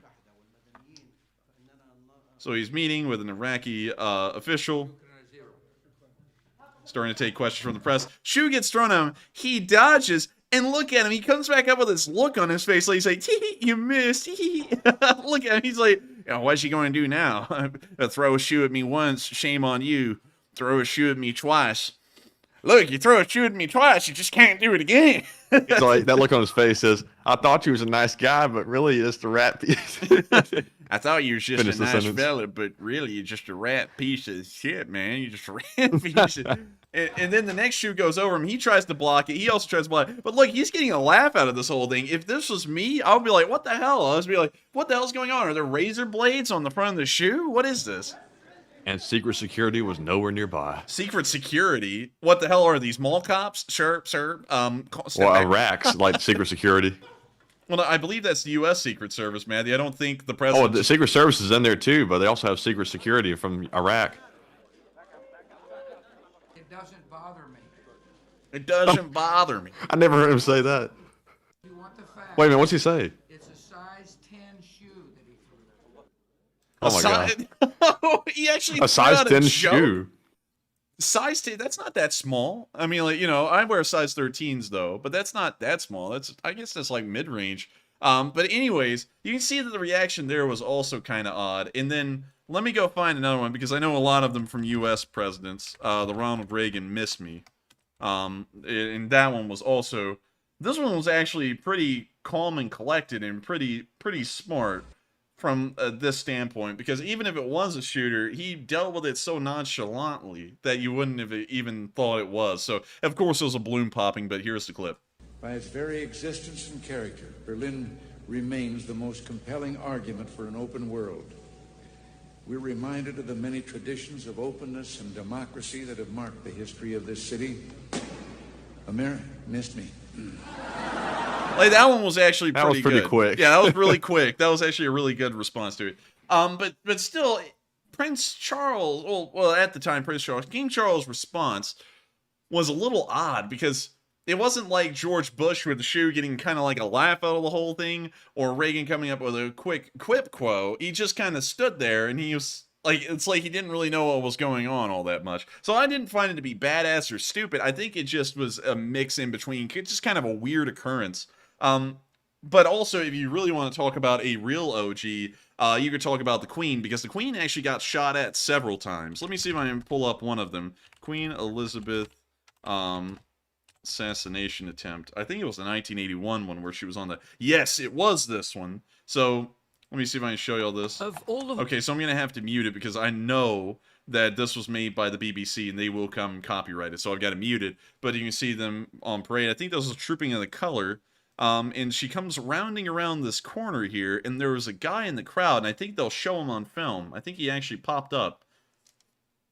Right there, yeah, right there. You see, there's a guy right there in the crowd, and he actually had a blank firing pistol. He fired it, well, a pistol with a blank in it. He fired it at the Queen. The horse almost kicked her off. And then, what was actually interesting about this occurrence, Matthew, is that one of the royal guards actually dragged the gunman over the railing and nearly beat the guy to death, and the cops had to come up and pull him off the guy because he was about to beat him to death. Oh, wow. Yeah, so I mean, like, really some occurrence going on there. Look at him, this guy is throwing hands and everything over there. Damn. I mean, you know, it was a whole deal. And she dealt with that quite well. You know, she kept the horse under control, everything. But Prince Charles was just still in another realm. It wasn't like this calm, collected thing where it's like, wow, that went really well. It was kind of like, what the hell's going on here? So with that, I hope I addressed that poll fairly well with some other examples to look at. But with that, we are on to the next one. All right, and moving on to our Super Chat questions now, because that was our last poll. Up first, we have a $100 donation from Mark Slava, Ukraine, who says, let's go west, expunge all orcs in Ukraine. Hey! Go west. Go west, young man. Let's go the west. Let's go the west. I forgot the. Let's go the west. And I think Said, let's go west. I thank you so much for the support, Mark. I think West would be going into Poland if we were talking about from Ukraine. No, he meant let's go the west, like the west. Oh, okay. I thought he meant like let's go west. Like I was like, huh? I was like, wait a minute. I was like, no, that was a misspeak on my part. A misspeak. I think you meant to say I misspoke. It was a misspeak. It was technically a misspeak. Listen, fellas, I'm here making sure you can put food on your family. But anyways, moving on from all of our silliness, I say we expunge all the orcs from Ukraine. I totally agree with that, and I hope that it happens this next year. I still am pretty certain. I feel pretty confident in the idea that this will end sometime by the late spring, early summer. But we'll just have to wait and see. But sorry, one second, I'm having to fight bad hiccups here that just started for no reason. But I say the West should continue to support the Ukrainians and ramp it up a little bit as well to hopefully start off this new year and the months following fairly well. And so with that, thank you so much once again for the support, Mark. And thank you so much for helping out this channel on New Year's Eve. On our time zone and on the official channel that we're running right here, it is about 40 minutes until New Year's, and I know we're going to be on until we so, and so with that, thank you so much once again, and we are on to the next one. And up next, we have a $50 super chat from G-Man is watching, who does not leave a comment, but always beware, the G-Man is watching. The G-Man is watching. He's got a Tommy gun, Matthew. He's riding around in a Ford Model A with a Tommy gun.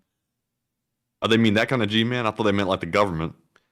No, I think let me type this in. What is a G-Man? An FBI agent, a political Yeah, I knew it was the government. For some reason I was gonna watch out for those G-men. I always thought G-Man was like gangster man. I thought that's what it stood for. Oh man, I was wrong. I was wrong. He thought it was what? He thought it was what? I thought it was a gangster man. No, that's an OG. No, man, that's an original gangster. I'm talking about Mafia era gangsters. I'm not talking about 90s gangsters. Like, come on, man. When's an original gangster? Is there such thing as like a fake one, like a new one? I wonder if there's such a thing as an RG, reproduction gangster. I come off the factory lines, man. I'm the second iteration. But anyway. Anyways, I thank you so much once again for the support. G-Man is always watching, and I thank you so much for watching. I hope you've been enjoying this at the FBI HQ, and thank you so much once again for the support. And so with that, we are on to the next one, and it looks like this has started up a big deal in the live chat of people going, he doesn't know what G-Man is. So anyways, we're on to the next Enforcers are they talking about, okay, gangster man is watching. I always thought, I got to tell you, Matthew, I just always thought whenever they said G-men and gangsters in movies, I always thought it was so weird that they were talking about gangsters like they were two separate things. You know, they'd be like, the G-men and the gangsters. Don't mess with me, you gangster man. You get away from me. you evil brute, you gangster man. You like talking that transatlantic accent that they had in the movies back then. Get away from me, you gangster man. I'm going to call the police on you. No, don't you do that. Anyways, we are on to the next one. Thank you once again for the support. All right, and up next we have a $50 super chat from Joseph M. Sika, who says, Totoro, Totoro, Totoro. I'm really sorry, guys, but this will have to be my last donation of the year. Just going broke over here. But maybe another time. With that being said, where the freak are all the smalls? Frick. Damn it, do some homework already, but in all. Hoover, damn it. And thank you so much for the support, Joseph. And the small is just not there. I mean, like, no matter how much homework we do, the math is always adding up. 2 + 2 = 3. And sadly, that's all we get. I mean, like, someone can help me with this homework. I would like it. But there are no smalls. But thank you so much once again. Biggie. Of course. What? A biggie. I don't know what that means, but I think Biggie Smalls. Oh, I thank you so much once again, so much for the support, Joseph.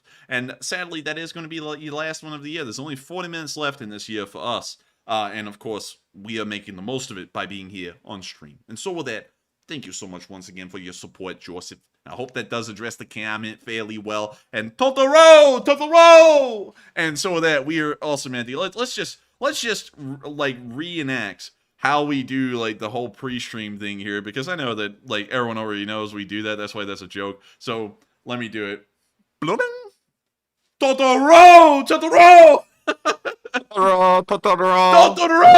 And we literally do that for like 5 minutes before the stream starts, and then we start the stream. That's how we get hyped up to do it. But still, thank you so much once again for the support. I hope we addressed that fairly well. And hey, I'm just going broke over here. Can somebody get a coffee? Can somebody get a coffee over here? I'm going broke over here. But anyways, thank you. And we're on to the next one. All right. So let's reorganize the spreadsheet real quick. Do. Okay, there we go. So what up next noise? we the have fax machine. Yeah, what's that? Yeah, what's the Star Trek computer used to say when it was trying to figure something out? Working. Yes. Yeah. Working. But anyways, now that I'm done working, up to the next super chat, we have a $50 donation from Panama Floyd, who says, "Holy crap, at Enforcer Matt, thanks for finding the whole translated thing, and thank our LSA for giving the link to you. I can't recall the name. No question here, just choose one from the chat." And it was Susie Halsey, and thank you very much, Panama Floyd. And thank you so much, Panama. And Susie Halsey is a legend for doing that. And I thank you so much, Susie. And you're still watching, so thank you. And I hope you're waiting for the New Year's as well here. And of course, it means a lot to me. I got to thank you all. So, and also you as well, Panama, so much for your support. And I got to thank the LSA as well for giving us that link. That was really cool, Susie. And I got to thank you so much. Also, we will get a live chat question right here, right now. And so with that, Matthew, what do we get? Yeah, I was just looking over here in the chat. Susie Halsey was talking about starting out with the pineapple liquor and moving up to the champagne at midnight. Oh my goodness, Susie's having a very good time over there apparently. But anyways, up next we have yes. Read off the next one, Matthew. But just know I'm going to be pulling up something on a side screen here because I was just thinking of the song that's probably running in a lot of people's heads at this point at this time of night. But let me find it. And Susie Halsey did confirm the champagne is ready. All right, so I found it, Matthew.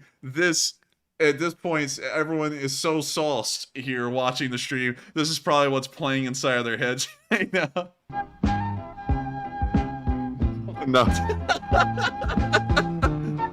I love it when you call me Big Papa. Man, that's grocery store music I'm playing right there. Like they're just like passed out almost, like just watching the stream through like a glaze, and they're just hearing this play on loop in their head. Yeah, I mean, I've never been drunk, so I don't really know. I guess that's what would happen if you're drunk. I don't really know, but I like that song. It's called "Sounds for the Supermarket" #1 from 1975. Anyways, we're on to the next one, so let's hear it, Matthew. All right, so the next one goes to Panama. Wait a minute, did we read off? We didn't read off the live chat. Oh, yeah, that's what we're getting to, Matthew. Oh, that's right. But anyways, up next we have one from Todd Metzger, which is from the live chat. What's your favorite Ukrainian New Year's dish? Ukrainian New Year's dish? Yes. I don't really know because we haven't really eaten a lot of Ukrainian food and we don't really celebrate New Year's. So, no, I don't really know. I would have to declare ignorance on that one, unfortunately. But with that, we are on to the next one. And up next, we have a $20 super chat from Panama Floyd, who says, actually, once again, who says, "I wish I could buy a Bayraktar for $20. Would make my nosy neighbors leave me alone." Oh, wow. Bayraktar. Blow up your name. Oh, wait, I can't say that on YouTube because that may be a problem. But but turn your neighbors into a little pile of dust, burn down the house, and wreck out the whole yard. But anyways, thank you so much once again for the support, Panama Floyd. And if there was one for $20, I think your neighbors would be sweating nervously. And so with that, thank you so much once again for the support. I hope that does address the comment fairly well, at least the best we can on YouTube. And with that, we are on to the next one. And up next, we have a $20 super chat from Daniel Nilsson, who says, "I did not add a question in my super chat. I just want to highlight the AIUA is doing on video to identify fools is mainstream." The world? The AIUI? the AI Ukraine is doing on video to identify fools is mainstream. Man, they going grease a fool. But anyway, Daniel, have you been having something to drink, my fella? I would say something to that, but I don't really know where to go with it. But I do thank you so much for the support, and I hope that does address the comment fairly well. And with that, we're on to the next one. And thank you once again for the support. Hey, by the way, we're only 34 minutes away from New Year. Yeah. Anyways, we're on to the next one. Oh, holy moly! Oh my goodness! Hold on a minute. I gotta try to get caught up. I'm getting behind. So stall for just a minute, please. All right, everyone. So we're not gonna stall like a normal airplane. This time we're gonna go over to America. It's got a fun fact to tell you. All right. So out here in the land of I guess you could say the countryside near Childersburg, there's this thing. There's also this big car factory, but there's this thing that I want to show you. It's called the Kamog Grist Mill. All right. This thing grinds flour. Just like I'm grinding down the time. Oh, wait a minute. What? Oh, wait a minute. I gotta go back in time and take a look at this. Oh, man. What? You're an idiot. You're an idiot. Monty. You clown. Monty, that's the whole point. It's New Year's. Hey, we ain't gonna stop being a fool, eh? We're not gonna stop being a fool. You're the idiot. Because you know if you said that, you'd get banned. Why would you do it? Hey, Psyops is here. Hey, welcome in, Psyops. Anyways, let's get to that question. And let me stop stalling. All right. So up next, we have a $50 super chat from BC Skyman, who does not leave a comment, but he did leave. He left a super sticker of the pair tearing up a city like Godzilla, but it's a pair with 2 yellow flags like a penalty. Man, that pair has got so much team spirit. It's committing an act of a crime against humanity. Look at that thing go. It's ripping that town apart. And it's using his body just to demolish the whole city. That thing's sitting there, Matthew, going, Roll Tide, War Eagle, boom, boom, just smashing thousands of people below it each time. Oh, man, but I thank you so much for the support, BC Sky, but also, I still can't get over how nice your cars are that we saw on your YouTube channel. Those things were freaking awesome. But thank you so much once again for the support. I hope that does address it fairly well. And of course, the support tells us to keep this channel running, and we will try and do that the best we can. And so with that, we are on to the next one. And thank you so much once again. All right, and up next, we have another $100 super chat from Mark Slava Ukraine. He says, role play this. The West says to Putler, let's see. In 1 month, we will join the war, supporting Ukraine to remove or expunge all orcs from Ukraine, and if necessary, establish a 100-kilometer DMZ. If we do this, we will also attempt to capture and send war criminals to The Hague. All right, I'll role-play that, Mark. There's only one person there. How do you role-play it with one person? We'll role-play it, Matthew. We'll role-play it. I'll just do voices. So let me go ahead and start this off. And also, cue the, you're an idiot! So, we already got that out of the way, so let me start off with our tomfoolery here. So, look, it's very simple. In 1 month, we'll join the war. Supporting Iraq, Ukraine. To remove, or reread the line, to remove or expunge, all the orcs.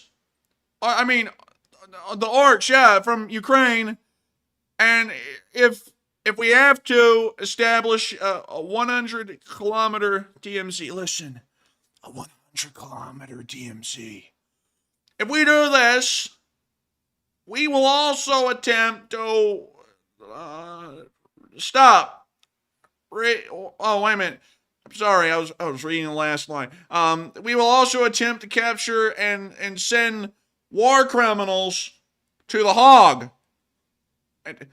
Listen, this guy, he's low energy. You should buy my baseball cards instead. Get the hell out of here. Your corn pop. Corn pop's bad too. Oh, man. Anyway. I used to bang my straight razor, Joe, on the side of the street. I used to throw it in those buckets, and they'd fill full of water, and they'd get rusty. And then I'd come back and say, would you like some? Would you like some? Come here, Joe. I would threaten them. I would tell them I would get a giant vat of concrete. I'd get 3 bags in a concrete and a thing of vat of water, and I would sit there and tell them, listen, do you want to go in that vat with the concrete? Tell me now, and make up your mind.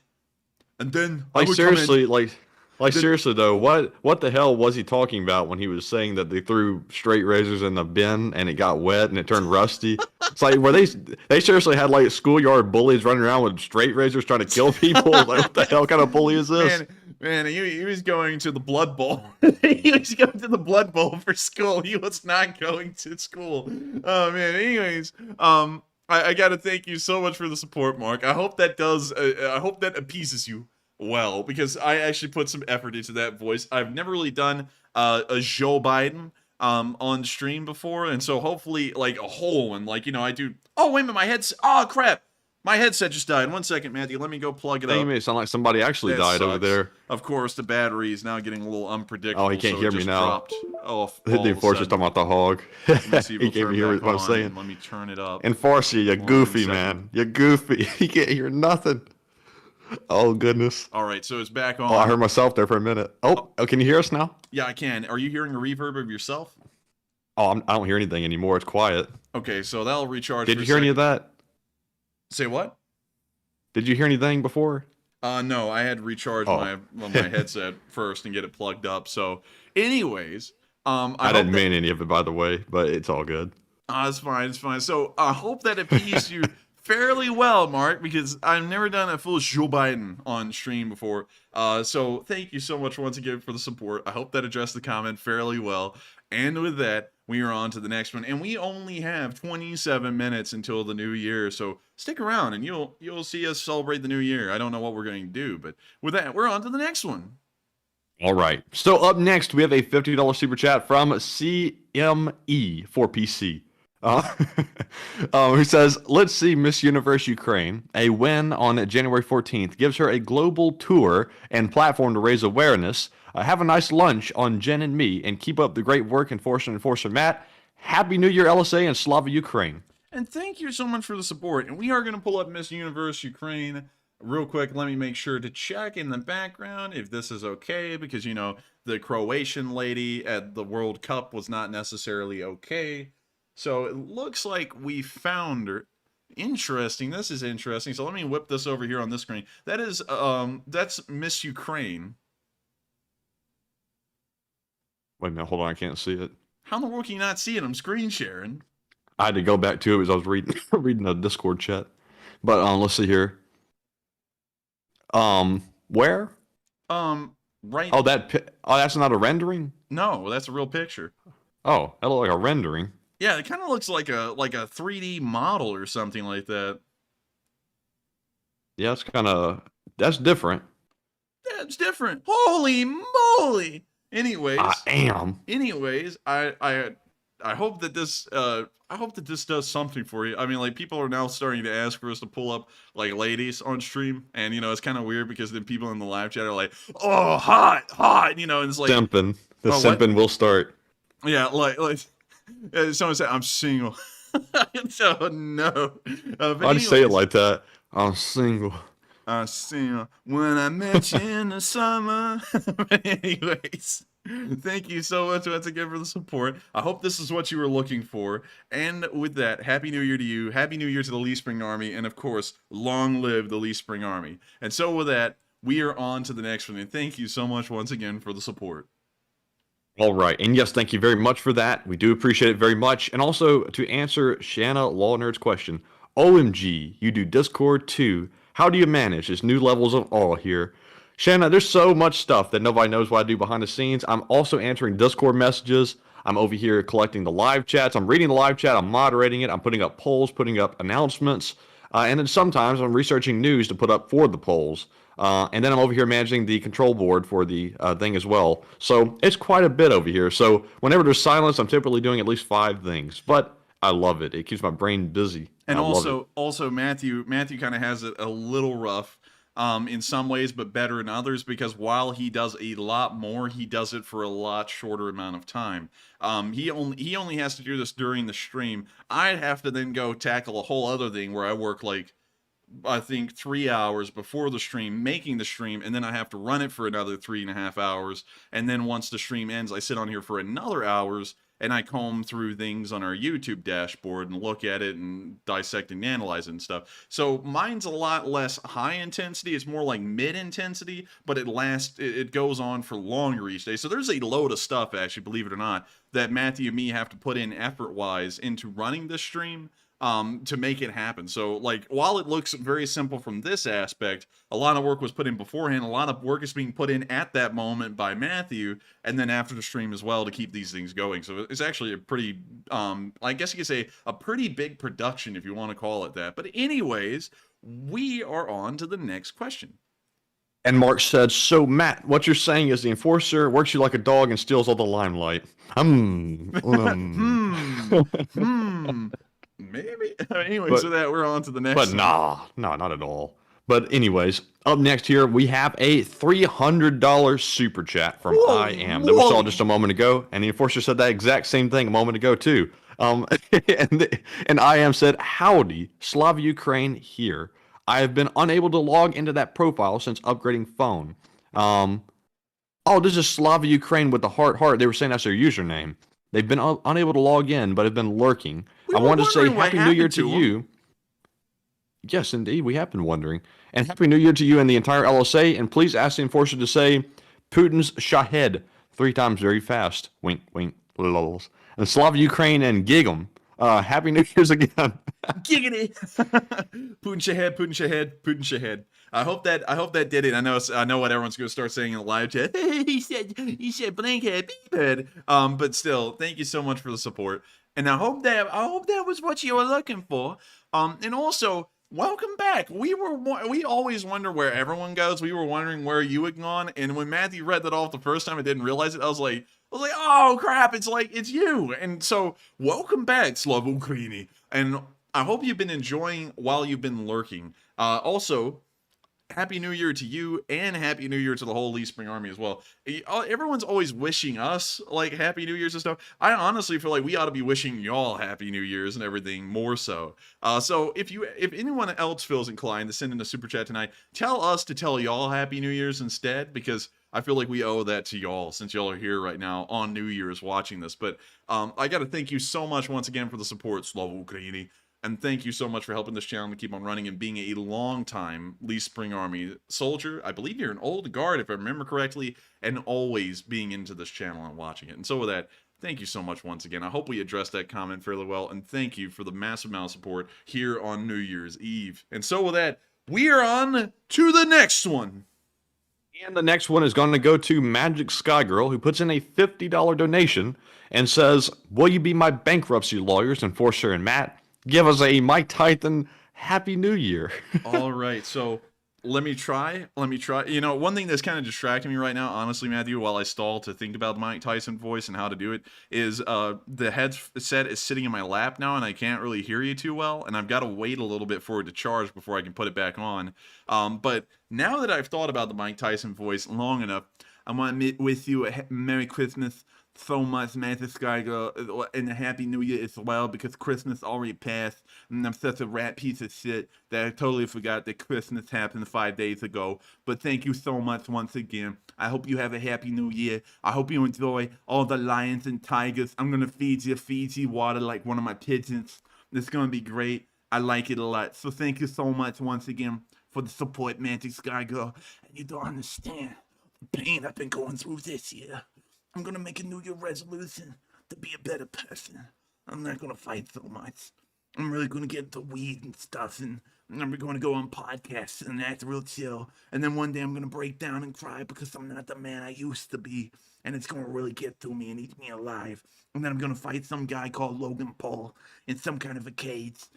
And then I'm going to get my ass beat, probably because I'm like 60 years old, but I'm still an absolute legend. And my offense is impenetrable, and my defense is impregnable. But thank you so much once again for the support. Magic Sky Girl, you're helping this channel out to keep running, and if it wasn't for you, this wouldn't be possible. It really wouldn't be. And so thank you so much once again.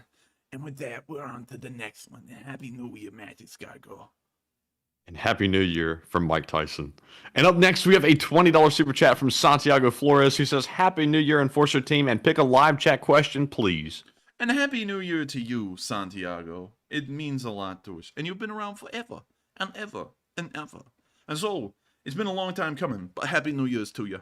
And so with that, we're on to the next one. And thank you so much once again for the support. And let's get to that live chat. Also, everyone's like, he's lost it, and you're in a fine form tonight. I'm doing this deliberately, y'all. Like, I added an extra little bit to the amount of cold brew I had to drink tonight, and I made sure to be ultra hyped because it is New Year's. And if y'all are going to be here, I'm going to give y'all something to laugh about on New Year's because, you know, y'all could be out having fun, you know, hanging out with family, waiting for it to count down till 12 o'clock. Y'all are here, so I want to make sure y'all have a load of laughs tonight, really enjoy yourselves, and have a great New Year while also hearing the news as well. So with that, let's get on to that live chat, and also good night, Mark.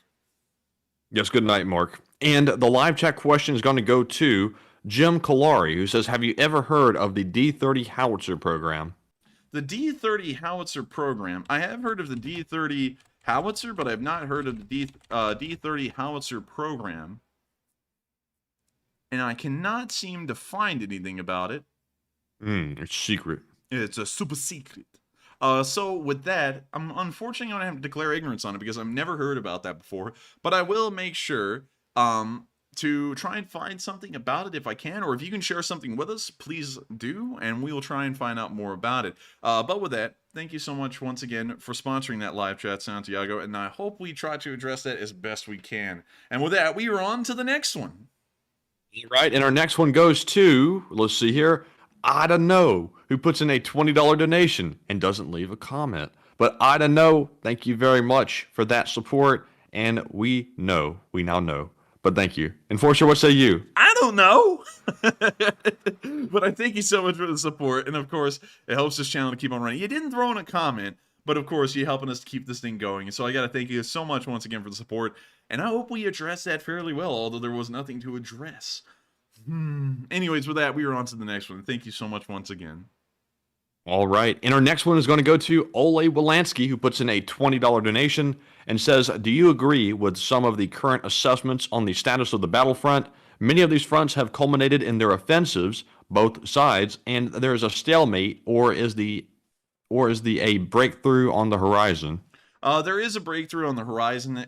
Whenever these lulls happen, because people are very fickle in their, I guess you could say, in their idea of what progress is. And for a long time, the front line used to look like this, but these areas around Kharkiv and Kherson that were in green were red, and everyone was going, oh, you know, there's going to be a stalemate, it'll last forever, the Ukrainians won't break through, nothing's changing. And then these things changed within a matter of 2 days for each of them. So I would have to say that we're just waiting for the next major breakthrough by the Ukrainians. It's not really entered a stalemate. It's just the Ukrainians building up their resources, their equipment in a certain area to conduct another offensive. So with that, I hope that answers the question fairly well. And thank you so much once again for the support and asking a pretty good question just 15 minutes away from New Year's. And so with that, we are on to the next one.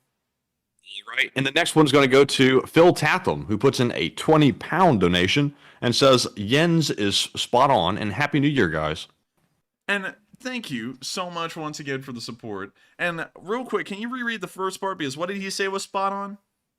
He's talking about Stoltenberg's statements. Oh, I would agree. Stoltenberg's statements were spot on. I would definitely say. And so with that, thank you so much once again for the support. I hope we addressed that comment fairly well. And with that, we're on to the next one. And thank you so much once again. All right. And up next, we have a $20 super chat from Landlubber, who says, HNY LSA. Happy New Year, LSA. And the hot New York to you. And thank you so much once again for the support. It helps this channel to keep on running. You know what I mean? But with that, we're on to the next one. Take a drink. And long live the LSA. Take a sip, everyone. Take a sip. Especially tonight. Take a sip, get sauced. And with that, we're on to the next one. And up next, we have a $20 super chat from Lori Hill, who says, chips, salsa, football, wine, and the nightly news. And thank you so much for the support. And you got a real smorgasbord over there. Real quick, I'm actually going to see if I can unplug this and it'll work normally. because it's really So wait a hard to minute. carry you So- with it sitting in my lap. Can you still hear me, Enforcer? Yes, I can. So let me get back to that one. So Lori said chips, salsa, football, and wine. So I must say chips and salsa I've heard of, but I've never heard of anybody having football with their wine. That's definitely interesting. I don't know how that tastes. You know, I wonder if it tastes like feet, you know, considering it's a football, you know. I don't think that tastes good, honestly. It tastes like, you know, gym socks or something, but I got to Like think you get out the knife and fork and start cutting up the football like in the leather. Ooh, that would be nasty, man. That's like some Great Depression food right there, you know, like a leather football or some leather shoes. But I got to thank you so much once again for the support. And you have a very interesting little setup there to watch our news with. Wine, football. How are you watching football and this news? I'm interested in that. Let us know. And then chips and salsa. Chips and salsa we do vibe with. I like chips and salsa. But it's really only something I can have in the summer. When I met you in the summer. But yeah, you know, it's a specific seasonal thing for us, but still pretty good nonetheless. And so with that, thank you so much once again for the support. I hope that does address the comment fairly well. And with that, we are on to the next one. And we actually have salsa in the refrigerator, but some hog ate all the chips. So there was no chips to go with the salsa. It was not me. It was not me. I know who it was, but it was not me. It was you. It wasn't me. I went back up there and the bag was like empty and it was half full when I got there to go look. Let me tell y'all a story here real quick. Now, my ma, she cooked dinner rolls today. You know, like those delicious little dinner rolls that got the butter on top of them. All right, a whole pan of them. There's about 14 of them. I had 2 for supper, and then I went up there to get another one. And within the course of 2 hours, Matthew had eaten all of them but 2. So I only was able to get 1, and I had to leave 1 behind. All right, I know you ate those chips. I know it. I did eat the rolls today, but I didn't eat the chips. Man, Matthew is an absolute hog for rolls. Like those rolls come out, they're gone within 2 hours, almost all of them. Like I don't even get to have any. But rolls are good. Man, I got butter on top. Yeah, I just can't have enough. Man, I gotta admit though, those rolls are to die for. Like they're super good. Also, everyone's like chip fight. And I'm not. We're just staying doing this for little giggles. But anyways, with that, we are on to the next one. And up next, we have a $20 super chat from Zyper Sniper 1, who says, Happy New Year, Enforcer and Matt. I love the stream as always, and I just got COVID literally 2 days after Christmas, but will still watch your streams till the end. Pick a live chat question, and Slava Ukraine. And thank you so much for the support. And also, I hate to hear that you got COVID just right after Christmas. That's really unfortunate. I hope it's not bad and you just breezes over you and it's no big deal. But I do thank you so much once again for the support, and thank you so much for enjoying the streams. Like always, whenever anyone's really sick and watching this channel, I hope we've been distracting you from like the suck of being sick, because it's not fun to be sick. And I hope this has been enjoyable and making you laugh and kind of getting you distracted. So with that, thank you so much once again, Zyper Sniper, for the support. I hope you get better soon, and thank you so much once again for helping this channel to keep on running. And also, everyone, give Zyper Sniper a little push over the top to get over this COVID thing. Tell him that in the chat. Tell him he's got to get over it within 48 hours, and I'm sure he'll be right as rain. And so with that, we're on to the next one, and thank you once again. All right, and Zyper Sniper sponsored a live chat, so this one goes to AD, who says, Enforcer, how much longer do you think this war of Russian aggression will last? I think it'll probably last until late spring, midsummer, because the Russians can't keep going forever, and there's got to be an end in sight, and we've been eyeballing that window ever since the beginning of the war, and I'm still pretty adamant this will probably be over by late spring, midsummer this upcoming year. And so with that, I hope that answers the question fairly well, and thank you so much once again for the support. All right, and up next, we have a $20 super chat. Excuse me. Speaking of that coughing little virus there, we've got my cough going rampant again tonight. We have a $20 super chat from Bradley Barrows, who says, Belarus said that they'll allow Ukrainian grain, free corridor with no strings, grain from Ukraine, and then asked for restrictions to be lifted on fertilizer. Fertilizer, man. He said fertilizer. But have we not? It's a federalizer. It comes through and it's just shooting out eagles from the federal government. Federalizer, yeah. Yes, that's a new one, federalizer. Have we not learned what happens to Russian? No, he said federalizer a second time. He said, what happens if it sits too pong at port? I'm not really sure what happens to fertilizer if it sits around for too long. I guess you could look at Lebanon. Maybe that would be a good instance of that. Probably gets more dry and probably gets more flammable. Yeah, I have a feeling so. Or maybe it gets more damp. I don't really know. But it is interesting to hear that apparently, according to what you said, the Belarusians are allowing grain from Ukraine to be shipped through their country, because I didn't know they were doing that. And also, unfortunately, I'm going to have to declare ignorance on the fertilizer part of the question, because I'm not really a big one about the fertilizer and information on it. So with that, I hope that answered the question the best we could. And Matthew, honestly, I was thinking that would be a good smear name in politics for someone who was like trying to strengthen the federal government, call them the federalizer. Like that would actually work well. You know, that would be like a smart quip quote. Someone at like CNN or Fox right now watching the stream is fervently writing down the note. We are going to call so and so the federalizer on TV tomorrow. If they do, it just came from here. Yes. Well, I was about to say something, but it might be political, so never mind. But anyways, let's see here. I saw something. Oh, that's right. It's 8 minutes until midnight for Central Standard Time. Oh, yeah, it is. 8 minutes until midnight, y'all. Stay sharp. And so with that, we're on to the next one, yeah? And up next, we have a $20 super chat from Jose Diaz, who says, Happy New Year from Arecibo, Puerto Rico, to all LSA friends. Take care, and may God bless you all. Victory to Ukraine in 2023. Puerto Rico, USA, Ukraine. And Happy New Year to Arecibo in Puerto Rico. I hope you're having a fun time down there, Jose. You've been here the entire time, always supporting us, always in the live chat, always having a good time. And I got to thank you so much for being here with us as we count down the last minutes until the new year. And so, thank you so much once again. And Happy New Year once again to the entirety of the LSA. And with that, we are on to the next one. And thank you so much once again for your support and your undying devotion to the Lee Spring Army. And the next one we have is from Walter A. Lakota Jr., who puts in a $20 donation. And just like Jose, he has a favorite line. Aloha, the Enforcer Matt, and LSA from OG Ellison Bosun. Yeah! Yeah! Happy New Year to all of the LSA. And a quote from Sun Tzu, Art of War, Bing Fa.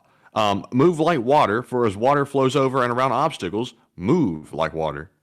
And thank you so much for the support, Walter, and I'd agree with that. And you see right there, Sun Tzu said it. Path of least resistance. Water follows the path of least resistance, and that's exactly what he meant by saying that. It's a tried and true tactic. Path of least resistance is the best thing to take. And so with that, thank you so much once again for the support. I hope that does address the comment fairly well from our OG Ellison Bosun, who is a channel legend at this point. And thank you so much once again for always watching, always supporting, and always being in the live chat. You are one of the integral fibers of this channel, along with many others. Like, let's just read off a couple I'm seeing right here, right now. Masha Sky Girl, Try and Take Alaska, Pitcam, Jerry S, BC Skyman, Ukraine F Putin, Susie Halsey, Misk 77, Todd Metzger. I mean, I just read down the live 78 Money Pit. I'm literally just reading down the live chat, like just one after the other, and there are a load of legends in here, and you are certainly one of them.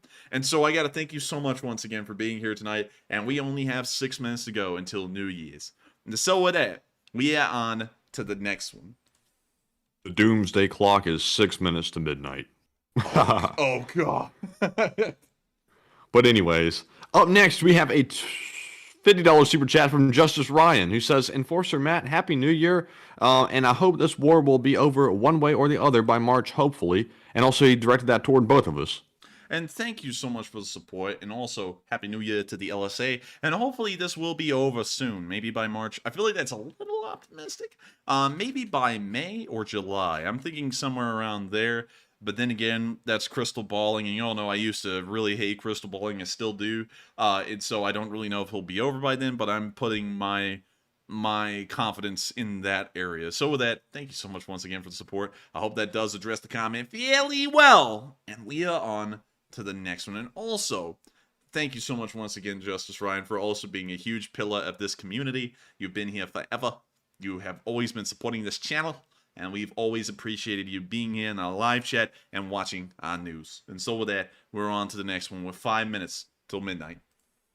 Up next we have a $20 super chat from John D, who says, take 5 seconds to think about how wonderful you both are, and then snag one from the live chat, and Slava Ukraine.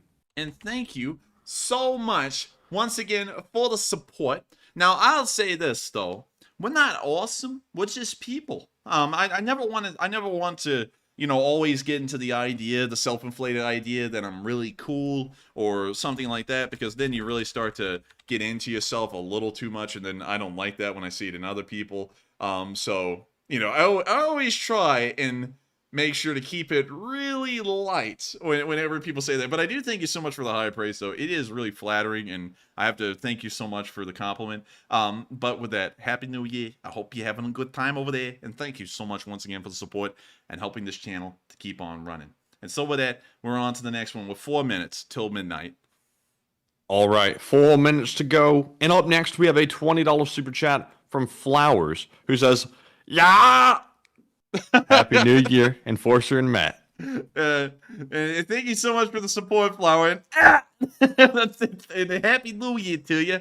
And I hope you're having a good time over there on that Discord call, probably with a couple of other people as you're watching the stream countdown. Thank you so much once again for the support. And then also, Flower is a friend of mine. And so with that, we are on to the next one. And thank you so much once again. 1 second, y'all. I'm trying to get something ready here for the next seconds. All right. I heard some music. Oh, yeah, I'm getting ready. We got 3 minutes till midnight. Oh, 2. Up next, we have a $15. What the hell was that laugh, man? It's like you just lost your whole brain right there. You're like, 2. I was about to say something, but I was like trying to hold back a cough at the same time, and it didn't sound right. Well, let's get on to the next one. Up next, we have a $15 super chat from Cindy Mitchell. We also have a $10 super chat from Tom X-Man, and they don't leave comments. But thank you, Cindy and Tom, for the support, and we do appreciate it very much. And Happy New Year to you both. Enforcer, what say you? I say Happy New Year to the both of you, and I thank you all so much for joining us here tonight. Now, Manager Skycrow just said, let's go for the copyright. I found the best version I think I could find of the song I'm looking for. Hell nor high water, even if it is copyright, we're playing it, and we'll just deal with it later. It'll get content ID'd probably. That won't be that big of a deal. But anyways, I got to thank you all so much once again for y'all support. Y'all didn't leave a comment, but the support says a load. And of course, on this night here on New Year's, it is coming down to the last 2 minutes. And so thank you so much once again for the support. I hope that does answer the question fairly well. And we are on to the next one. We're just less than 2 minutes to midnight. Oh, 2 minutes. And up next, we have a $15 super chat from Andrew J., who says, #Enforcer. Who in the U.S. administration is arguing against providing ATACMS for Ukraine? Could it be that General Milley? Ooh, I don't get into that. That's getting into the political sphere. So I thank you so much for the support. Unfortunately, we cannot address that comment, because if I get into that, then it creates a whole entire political conundrum here on this channel, and that's not necessarily the greatest thing. But I do thank you so much for the support. I hope you have a Happy New Year over there, and thank you so much once again for supporting this channel. We got 1 minute. We got less than a minute. 1 minute. No, we got less than a minute. And so with that, I got my fireworks ready. So with that, we're on to the next one, and we're going to, and we'll cut it halfway if we have to, if New Year's hits. I know it's like less than 20 seconds away now, but with that, we are on to the next one with just less than a minute until New Year's. All right, so the next one is going to go to Curtis Horn, who puts in a $50 donation, and thank you very much for that, Curtis. Happy New Year's, LSA, and I'm glad that I found you on day 1. I suggest you consider LEASE, including the summary and map from Institute of the Study of War Daily War Reports in 2023. And that is an interesting idea. I will try and see about doing that, but we always want to use our own map in Deep States as well. Deep State for the analysis on the stream, and also we want to use ours because it's custom made and special to the Happy New Year! Ow! Oh, Happy music. New Year! Where the hell's the music? There we go. Hey, it's New Year! That is a slow version of that song. It's 2023. Nothing's changed, but we're gonna pretend like it did. Let's go! Yeah! Слава Україні! Вічно славне Росія! Іде тут, слава Україні! Yeah! We're getting copyrighted right now! Yeah! Yeah, alright, well, it's New Year's. It's 12 o'clock on the dot, and we just passed into New Year's. So it's a brand new year, same war. Day 313 will be covered tomorrow. We'll be running our typical fundraiser. And I thank y'all so much for watching up to this point tonight. It's been incredible. We're going to keep the stream running until we answer all the questions. But of course, I got to thank y'all all so much once again. This is actually really cool for both Matthew I can't and hear me. nothing. I can't either, but it's New Year. Let's go!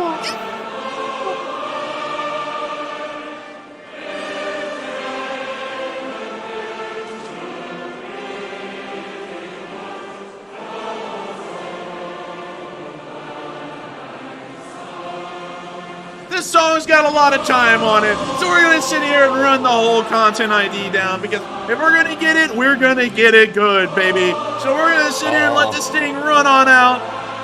World War III is starting outside. The bombs are exploding outside. We're in our It's bunker. a grand scene. The bombs were bursting in midair. We need- But that didn't stop them. We need a national firework program. The top 1% of this country owns half of this country's fireworks, and that is totally unacceptable. I want to thank you all so much once again for watching. I hope you'll have a happy New Year. Of course, it's been absolutely incredible. Thank you all so much once again. And of course, a happy new year to every single one of you, and the least spring on. Yeah!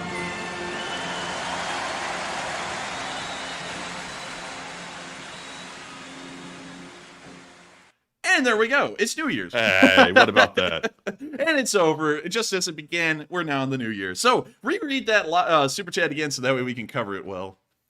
Did you see that all the different personas came out during that little moment there? The Orange Man came out. Sounded like Mike Tyson came out. Yeah. The Yeehaw came out. Totoro came out. Everything. The entire LSA character gang, the multiple personality disorder came out. Yeah, I mean, like, we are really going to be going to a psych ward after this. But let's get back to that super chat. So we were on Curtis Horn's super chat, I think, right? I think we were. And it was the one about looking at the study of war map. Oh, yeah. We would include a link to that, but we don't want to make our links too complicated down there. But it is one that I have tried to reference every once in a while, although it is quite rare. But with that, thank you so much once again for the support. I hope that does address the comment fairly well. And with that, we are on to the next one. All right, and up next, we have a $10 super chat from Roy FR, who says, "Stay gold, A&M, and thanks for having a live stream tonight. Well wishes to LSA. You're all real patriots of freedom." And thank you so much once again for the support. And also, Happy New Year to you as well. It just passed on the stream. And I thought that was actually pretty hype, really. I mean, like, the chat was going insane. We were going insane. The music was actually a pretty good version of that song. I liked it. So, with that, thank you so much once again. I hope you've been having a happy new year over there as well. And happy birthday, happy new year to the entirety of the LSA. Our birthday is actually on August 5th, I believe. But with that, we are on to the next one. And the next one we have is from Squamous Tarkus, who puts in a $10 donation and says, "I've been watching, but I was too tapped from the holidays to contribute. As always, I love the stream and keep it up." And thank you so much. And I completely understand. That's why we were really questioning whether we wanted to run a fundraiser or not the day we did on Christmas, because I was like, man, a lot of people have got to be like tapping out because Christmas is an expensive time of year. And I was like, I don't know if they can support a fundraiser, but y'all still did. It really blew me away, but I completely understand. And I thank you so much once again for the support and enjoying us during this holiday season. I hope you've enjoyed our little Happy New Year thing that we just did a second ago. And thank you so much once again for the support. And with that, we are on to the next one. And the next one we have is from Navy Chino, who puts in a $10 donation and says, "Enforcer, do you think that will, just got a little message there. But anyways, Navy Chino says, "Enforcer, do you think that Dan will celebrate a happy new year?" Dan? I don't know Dan the man? No, Dan, the one that was in here last night that we roasted to hell. Oh, no, he's not having a happy That new Dan. year. I'm gonna have to turn into a Russian commentator. I hope his fish dies in its fish tank and his power shuts off. But with that, no, thank you so much once again for the support. No, Dan is having a terrible New Year's. He's alone. His family has ostracized him. And he's a sad little fella. So with that, we are on to the next. And thank you once again for the support. And honestly, that shows y'all how little I actually care about bots. Like, I'll roast the hell out of them, and by the next day, I completely have forgotten who they were. But with that, on to the next one. All right, and up next we have a $10 super chat from Corky M, who says, "Do you think that Putin stares?" No, Corky, actually, the people that make those little, those flappers that go on the toilet. You know, Corky. Oh, get out of here! No, not really. It's Corky M, our LSA supporter, who says, "Do you think that Putin stares at himself in the mirror naked and calls himself pretty?" I do. What? Hang on. Run that by me one more time. Wait a minute. I do. Oh, they just said they. Wait a minute. What? Do you think that Putin stares at himself in the mirror naked and calls himself pretty? I do. Well, I mean, to each his own.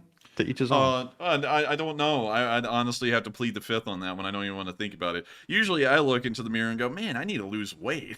That's usually what I say. But anyways, with that, thank you so much once again for the support. I hope that does address the comment fairly well. And with that, we are on to the next one. And up next, we have a $10 super chat from HerpDerpNV, who says, "The Wagner Group criminals and Russian military involved in attacks on Ukraine civilians should get the same ending that Kenneth Pinyan received in 2005. I would say, yeah, I don't know who that is specifically and what happened to them. So I don't know if it is appropriate or not, but I'll back it up. So with that, thank you so much once again for the support. I hope that does address the comment fairly well. And with that, we are on to the next one. And the next one goes to Oats Air, who puts in a $10 donation and says, "Happy New Year, enforcers. No, I'm not crying after that speech. I just got sand in my eyes.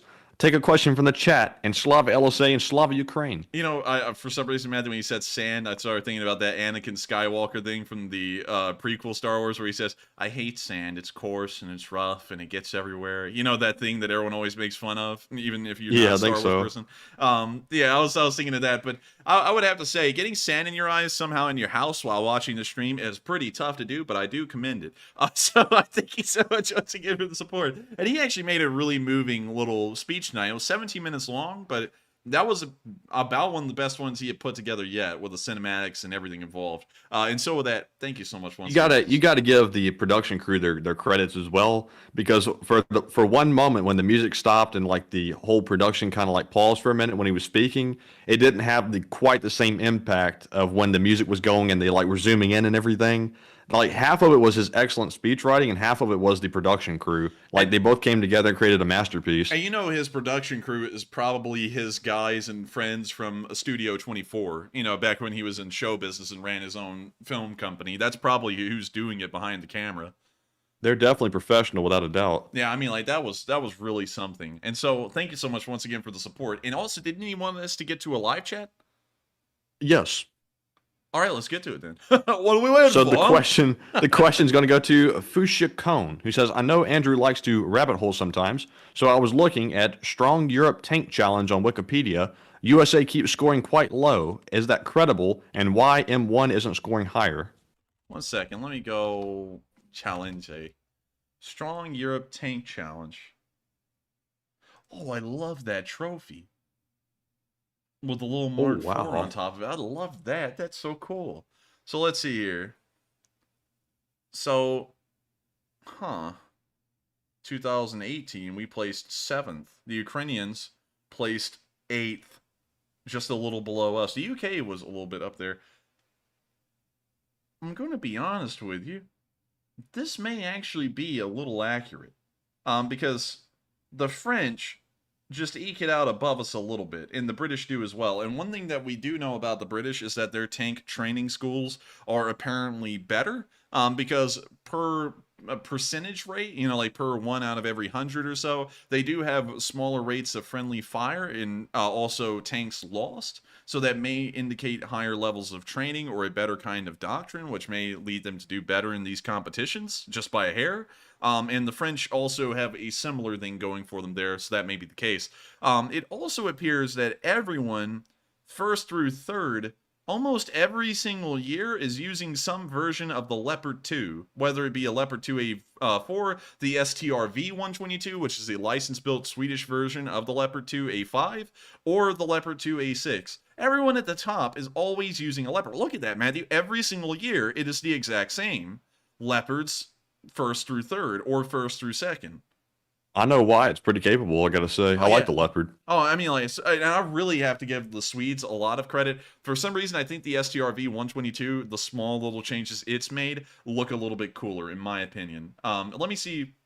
if I can find you an STRVB, an STRV-122B bless. So let me see if I can find the STRV-122B bless.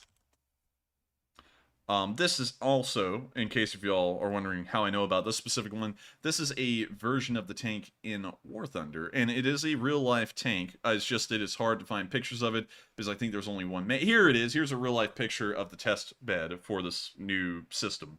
You see what was special about it, and this photo needs more pixels, is that you can see this little camera aperture thing up here behind the commander's hatch. This thing actually elevated. Like, it would push itself upwards into the air, which would allow this tank to stay behind cover, but look over the cover without getting the crew in danger. So it was a really cool little system. They never really implemented it, but I still think it's really neat, and it was something that I think should have started to be implemented across most militaries around the world. It just adds to crew safety and also adds a little bit to their ability to see out of the tank, but it never made it far. But still, pretty neat, and I like the STRV-122s, and also the Leopard 2s in general. But moving on from that, that may be somewhat accurate. Still, you're comparing really good countries against really, really good countries in terms of training, so it doesn't mean that they're like bottom of the rung crappy tanks. It just means that you're putting the United States up against militaries that spend almost all of their time doing nothing but training, and so they will probably just do better because of that, and some of these tanks may be a little bit more capable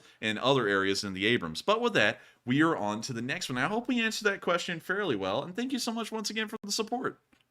And the next one is going to go to Still Thinking, who puts in a $10 donation and says, Happy New Year, Enforcer. Wait a minute, hold on, I just read that one. I forgot to put a little red check next to it. Oh, come Sorry on, about Matthew, that. come on. Oh. Well, up next we have a $10 super chat from Psyops this time, who says, my pals, wait a minute, hold on. Let's see here. You gotta censor the psyops. The psyops scares me every time. Let's see. I'm not really sure what this means. I have a feeling it's something innocent, but for some reason my mind is going to the dark side on this one. Let me send it to the Enforcer and have him take a look at psyops chat here. Join me, Luke. Join me in the dark side. No, I'll never be like you, Father. Search your feelings. You know it to be true. But let me see the Discord and let's see if I can find it.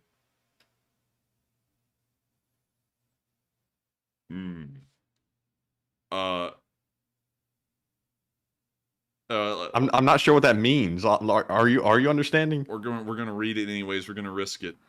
My pals ribbed me for loving the bootlegger's daughter, but I still love her. This joke is from my great-grandfather, circa 1917. He came up with it at Bella Wood. Auld Lang Syne, my friends. And Auld Lang Syne to you as well, my good friend. Of course, Psyops, you've been around for quite a while, and I don't know what getting ribbed means specifically. It sounds like something overtly sexual, but we will let it slide tonight. I thank you so much once again for the support, Psyops, and also letting us hear that you're... Let me check again. Your great-grandfather came up with. I was debating whether it was your grandfather or your great-grandfather, but thank you so much once again for your support and helping us to keep this thing running. And so with that, we are on to the next one. And cut it out, you little jokester. I don't see any like crazy reactions from the chat, so oh no, it's coming in now. It's coming. Oh Lord. Hopefully Psyops didn't have us say something that we didn't understand there. But anyways. This does not please me. I can't tell if people are laughing at your impression or laughing at the joke. I don't know. I'm kind of mixed on that here. And someone said, just got here and loved the voice. Thank you so much, Michael, for loving the voice. Of course, you can join the Empire and help us to dominate the galaxy. But anyways, on to the next. All right. So up next, we have let's see here, a $10 super chat from Honey Bee Care, who says, Happy New Year. May Ukraine continue may Ukraine continue to kick the orcs behinds to Hades and back. Grab a question from the chat and long live LSA. And I'm so sorry for butchering the hell out of that, but thank you for the support. And thank you so much for the support, and Happy New Year's to you as well. And also, I thank you so much for helping out the channel. It helps us to keep this thing running, and without y'all, it wouldn't be possible. Marcia just told me that's not Darth Vader. But it is. I promise. But still, thank you so much once again. I hope that addresses the comment fairly well. And let's get to that live chat. And the live chat is going to go to Chris Chastain, who says, could Ukraine be using Bakhmut to dry up Russian supplies? They have a strong army to the north and south, but nothing really reported in the middle. I would say that they probably are, and that's why we haven't seen them doing much. They're just sitting here, and they're letting the Russians just wear themselves out pretty much against their defenses. So I would largely agree with that assessment, me personally. Not really a lot to add to it, though. It's really just agreeing. But with that, I hope that answers the question fairly well. And we are on to the next one. All right. And speak of the devil, we have a $10 super chat from Joseph M. Sika, who I just spoke to in the live chat. Joseph says, thank you to everyone in the chat for your donations. Being anti-tank Marines and shot at in Kosovo, bragging, I know what those Ukrainians are going through, and they need all the help they can get. Thank you, enforcers, too. And thank you so much, Joseph Sika. And thank you so much for helping us keep this thing running. And also to everyone in the LSA as well, because y'all are huge. Y'all are huge. Amazing people. And I got to thank y'all so much for just being here at all. Also, like Joseph M. Sika said to y'all, I've got to thank y'all so much for y'all's support to this channel and also the donations to the fundraiser, because without y'all's support to the fundraisers or this channel, neither would be possible. If we weren't supported on the basis that we are, it wouldn't be possible for us to run this thing, because we wouldn't be able to support ourselves. And so y'all are helping us to do this, and not only that, when we get to the fundraisers, y'all help us to knock those out of the park, to give us the purpose to keep those things going and keep the wheels turning and help out Ukraine as much as we can. And so on behalf of Joseph M. Sika and myself, I thank y'all all so much once again for supporting both us and the fundraisers as well. Also, pretty interesting here, you're an anti-tank guy in Kosovo, all the way down here. And I hope that you didn't have to deal with too much, but, you know, it's Kosovo, so I'm sure there was plenty. But with that, thank you so much once again for the support. I hope that does address the comment fairly well, Joseph. And with that, we are on to the next one. And also, long live the Leespring Army! Indeed. And Susie Halsey says, we have had over 5,000 in the Discord already. Damn, son. That is a lot. But anyways, up next we have a 10... 5,000, she says. Holy moly! Damn. But with that being said, we are on to the next one. And you know, real quick, what that reminded me of. Have you seen that meme of Kevin Hart sitting down with that other comedian, and he was like, "Yeah," he's like, "Yeah, I'm 60." Damn. Oh yeah, I remember that. Yeah. And he's like, "I'm sorry." I wish I could pull that up, but I know that's copyrighted, like SNL. Oh yeah. But with that, we are on to the next one. Yes, indeed, and take a shot. Up next, we have a $10 super chat from Zyper Sniper 1, who says, every time I'm sick, I'm badly sick, like almost send to the hospital kind of sick, but it's slowly getting better, though, and your stream helps to remove the doom and gloom from that virus. See, we have a point in all this joking and stuff. It makes people feel better. It just, and I thank you so much for saying that, Zyper Sniper, and also I hate to hear that you get that sick, and I hope that you're not that sick this time, because then I'm going to be like, oh, man, that sucks. But still, I got to thank you so much once again for watching, and I'm glad to know that we are helping you out and making this feel, making you feel better, because, you know, that just sucked to be sick and just feel sick, you know, because we've been sick before, of course, and it's never fun. And I got to thank you so much once again for enjoying tonight. I'm glad that we've been able to make it fun and help you to be distracted. And that is why, if you're new to this channel and you're always wondering and asking about why we're always keeping a high-paced, fun, chipper tone to otherwise doom and gloom and the grim reality of war, it's for this reason, because there's a lot of people who are mentally and emotionally invested into this war, and I always want to make sure that as a channel, we are taking as little of everyone's emotional currency as we can. We want people to leave tonight having seen the news, knowing what's going on, but being no less emotionally drained than when they came in, and hopefully even a little bit charged up for the next day until they can get to the stream again. And, you know, it's just a cyclical cycle. That's why we keep it always light and happy and fun, although sometimes we end up actually watching people fly across the screen on stream, I still don't want to sit there and act like it is what it is. So with that, I thank you so much once again, Zyper Sniper, for having fun tonight, and I hope we've been able to make it a little bit easier for you, and I hope you get better soon. I hope you're not that sick like you told us. But with that, we are on to the next one, and thank you so much once again. And up next, we have a $10 super chat from Jay Bagwell, who says, Happy New Year to the OGs of Ukraine war coverage. Nobody has covered more and made better sense than you two.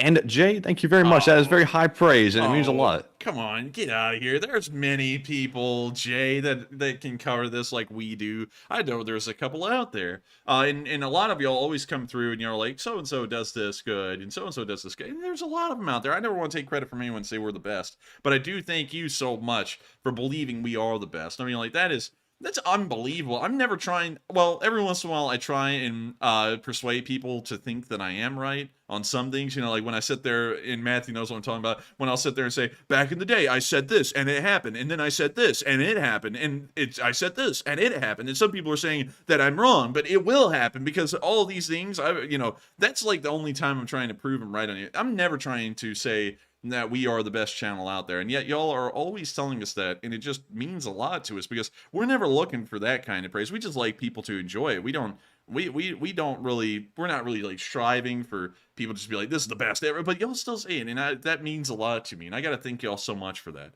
And so with that, thank you so much once again for the high praise, Jay. I mean, like, that is way up there. I mean, that's really nice of you, and thank you so much once again. I hope that does address the comment fairly well, and with that, we are on to the next one.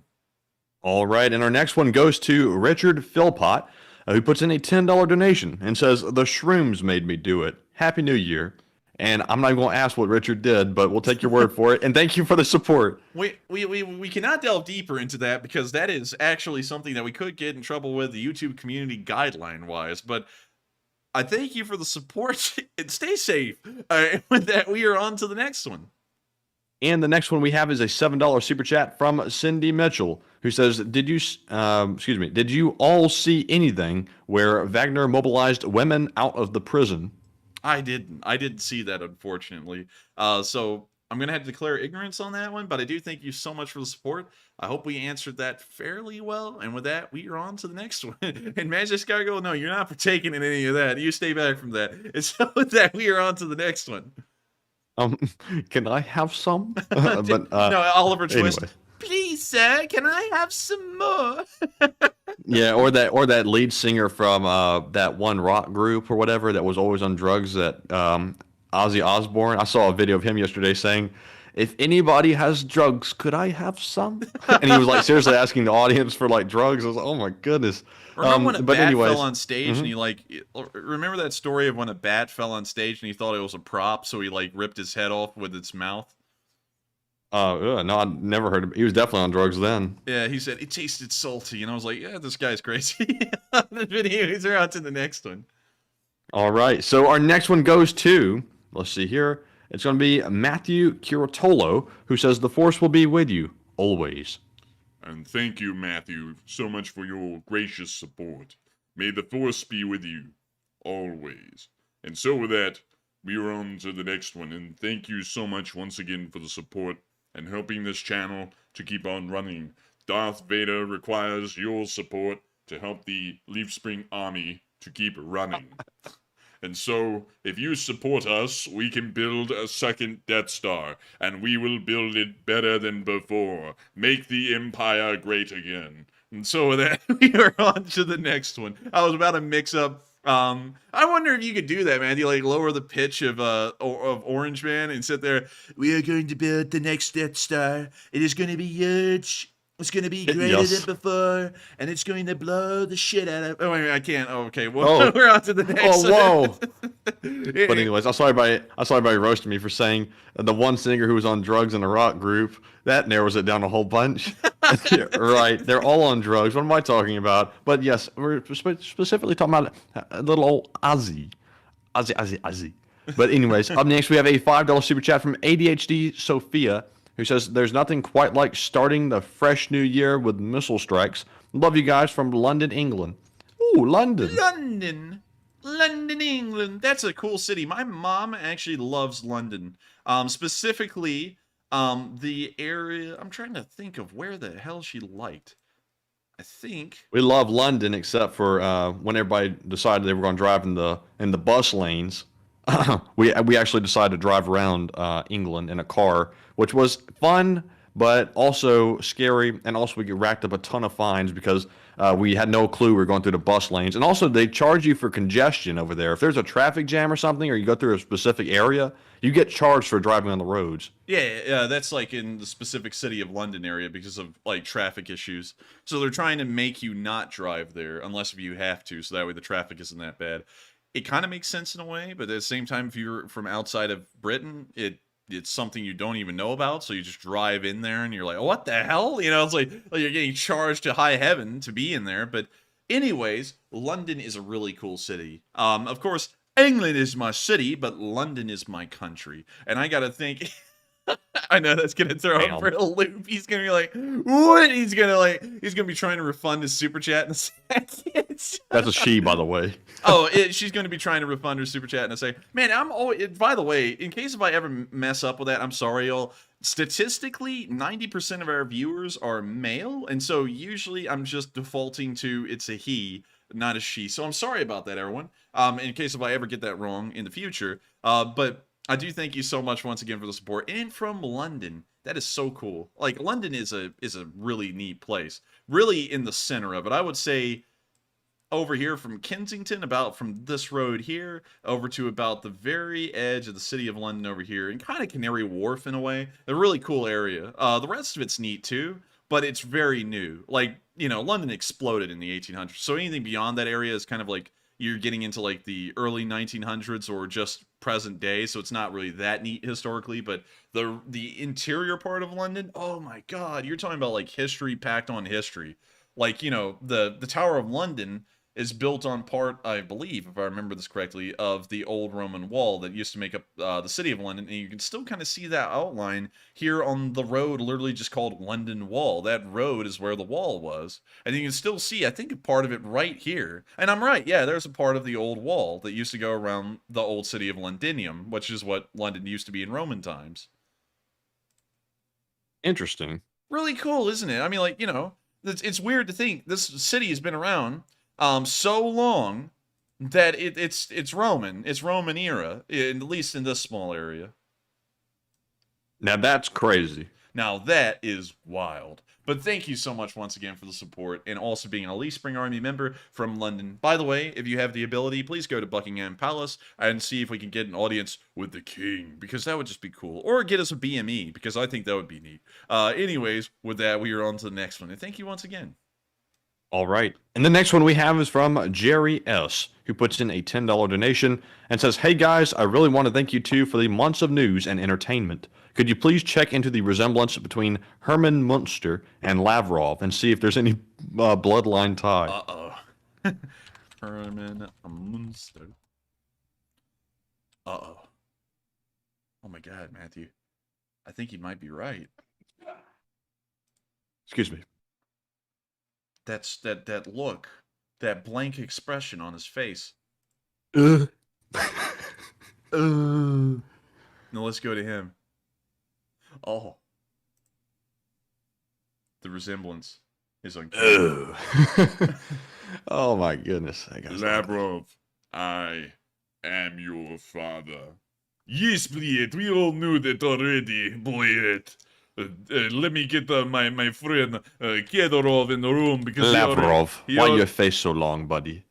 He already knew that I was your son. Yes, Don. I knew that he was your son the whole time, Don, inshallah. But anyway, why does this guy look like he's dressed up in some kind of like Satanist outfit or something? Like even that little badge he's got in there, the little gold badge and everything, his black shirt with the dark buttons on it. Honestly, it kind of reminds me of like one of Mussolini's black shirts right here. Like it's like the whole thing is just like to invoke like evil. You know, it just looks like it.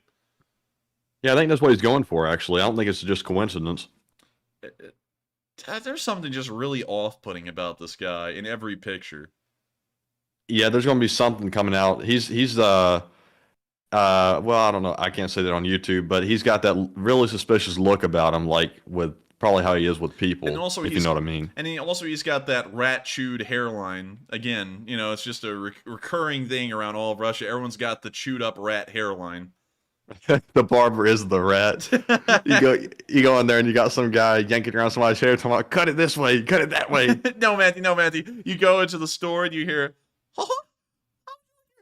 cut today, boss. Oh, I want to. And then the copyright lawyers come in and cut you with the knife. And then after I said that, Bob Eisner is going to open up another budget park somewhere. Why? Wrong guy, I think. What do you mean?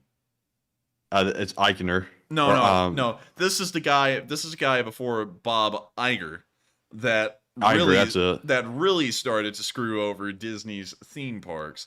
This guy was a bane on Disney's existence when he was the CEO. And then we have, I believe that's actually Bob Chapek.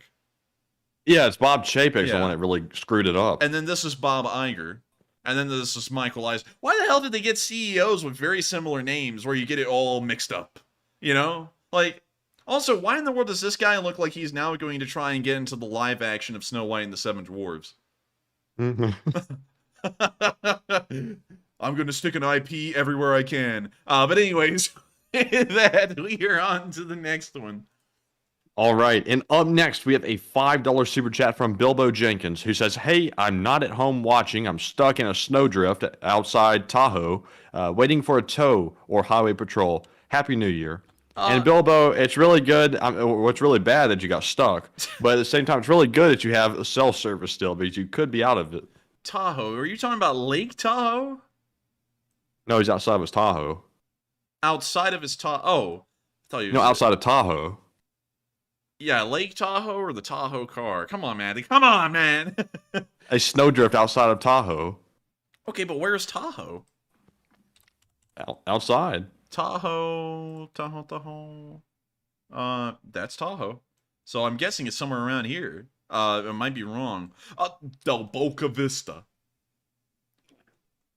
Anyways, I hate to hear that, Bilbo, and I hope that it gets resolved here soon. But thank you so much once again for the support, and Happy New Year to you. I hope you've been enjoying the stream, and I hope it makes the cold a little less nippy. And so with that, we are on to the next one, and thank you so much once again for the support. All right, and up next, we have a $5 super chat from Philip Fixes, who says, "I missed the start of Igor. Where did that come from? And you guys are the best. Happy New Year. Slav Ukraine. Don't be political, Matt. War Eagle. Hey." But Philip, don't be political. Where'd that come from? And thank you so much for supporting. Mandy, people have been noticing. You're almost always veering over there. You're almost just right on the verge. It's like scary. I like politics. I don't. I avoid it with a passion. But moving on from that, to answer your question, can you reread that again, Matthew, real quick? Where'd Igor come from, man? So Igor came from a video where we were watching this Ukrainian guy who was operating a drone telling a tank where to fire, and the tank would fire, and it was hitting dead onto a Russian troop's position. And every time the shots would hit, he would yell, "Igor!" And he was like going insane. So since that night, we've been doing that on stream, and everyone's been liking it. It's been pretty funny. And also that guy just had like boundless energy. I mean, he's really something. He was a funny guy. But with that, I hope that answers the question fairly well. And I thank y'all so much once again, and you so much once again for the support. Now, let's see. And everyone's sitting here like, like I heard Magic Guy go, "You'd be chomping to be political, man." It's like, man, like people see it. And that's one thing that's a rule of mine is no politics, because if we do that, then of course, with politics, everyone's got to have an opinion, and that's just how politics works. So then we get thrown in a camp, and I'm not really about being thrown into camps because, to just be honest with y'all, I don't want to be associated with either camp. Hopefully nobody likes camps. Well, no, I'm talking about a political camp, like right wing, left wing. I don't want to be thrown in either of them because honestly, it's something I don't want to be a part of. So I keep it apolitical, mostly for that reason, because I don't want to end up... Philip Fixes didn't mean what you're thinking. He said, "You always say Roll Tide, but never War Eagle. It's too political." Oh, come on, Enforcer. Come on, man. But I'm sorry about that. Apparently misunderstood. The live chat misunderstood that too, though. Like they did. Also, Anthony Lee said, Enforcer, you hate politics but want to run for POTUS? You schizophrenic much? No, Anthony Lee, let me explain. Anthony's coming in with that roast. Come on, Anthony.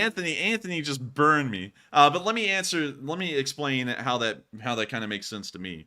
Right now, with how politics is, you can't really talk about it without getting thrown into one side or the other, and then you get stuck in an echo chamber, and you also get stuck around very obnoxious people, whether you go one direction or the other, at least in terms of commentators.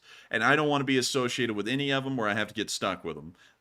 And so that is primarily the reason why I don't really talk about politics on this channel. And also, politics is a very divisive thing, and considering that this channel's purpose is to unite people around supporting Ukraine, the idea of throwing in political parties would not really further that goal or that ambition. It would then start to divide people on their political affiliations, and then the support for Ukraine would be less. And so that's why we keep this thing apolitical. Also, it is a slaughterhouse whenever politics is brought up, and it causes bloody fights in the live chat, and I don't like to see that either, because, you know, because no one can keep it civil when it comes to politics anymore. So those are like my main reasons why I don't get into politics much, but I want to become president in the future because I don't really care about political parties or anything. I care about progress and success for the nation. That's my entire driving motive for wanting to become the president. And of course, in the future, it will dictate, as fate has it, that I will have to pick a political party to go with in the future. You have to join one or the other, because it's either, you know, the Republicans or the Democrats, or you just go independent and then no one votes for you. So, you know, I'll have to do that in the future, but I don't really want to have that being a divisive thing now, you know. So I hope that kind of makes sense in a way, because, you know, that's how I'm. Enforcer, we're gonna have to speed up very quickly because we have 10 or 15 super chats left and are already overtime. Holy moly! All right, and so with that, we are on to the next one. So the next one is from David Merkild, who puts in a $5 donation and says, Happy New Year Eve to both of you. And it's now Happy New Year. I'm very curious about what both of your horoscope is. Horoscope. I'm very grateful for the big effort you are both doing. And thank you so much for the support. And sadly, I don't know my horoscope or anything like that, but I do thank you so much for the support and helping this channel to keep on running. And also, Happy New Year. And so with that, we are on to the next one. And up next, we have a $5 super chat, and Philip Fixes is going to love this, from Roll Tide. Wait a minute. Is this Roll Tide or is this Duncan in disguise? I mean, I'm very suspicious about this chat here, but Moo Baba, Igor, Roll Tide. Oklahoma and Texas suck. Keep up the good work. And I have a feeling that's a viewer in disguise right there. I don't think that's Roll Tide. That's a plant. Yes. That's a plant. But I do thank you so much for the support. And Igor! And Happy New Year to you. And long live the LSA. And so with that, we are on to the next one. And thank you once again for the support. All right. And the next one goes to, and also everybody's making fun of the way I pronounced, I believe it's horoscope. I'm not even really, like, I've heard of that before. I'm not really sure what that is. I think it's something like superstitious or something like that. I'm not really sure what it is, but Matthew, I don't know. I think actually the way it's pronounced is, the horoscope. The horror. Yeah, the horror. You know, like how people pronounce horror, you know, but it's the wrong way. Oh, it's yeah. horror. That's true. That could be it. But with that being said, we're on to the next one, which is from Margaret Hemsley, who puts in a $5 super chat. And small amount for the New Year's Eve fund. I've got no ASO question from the live chat, so please.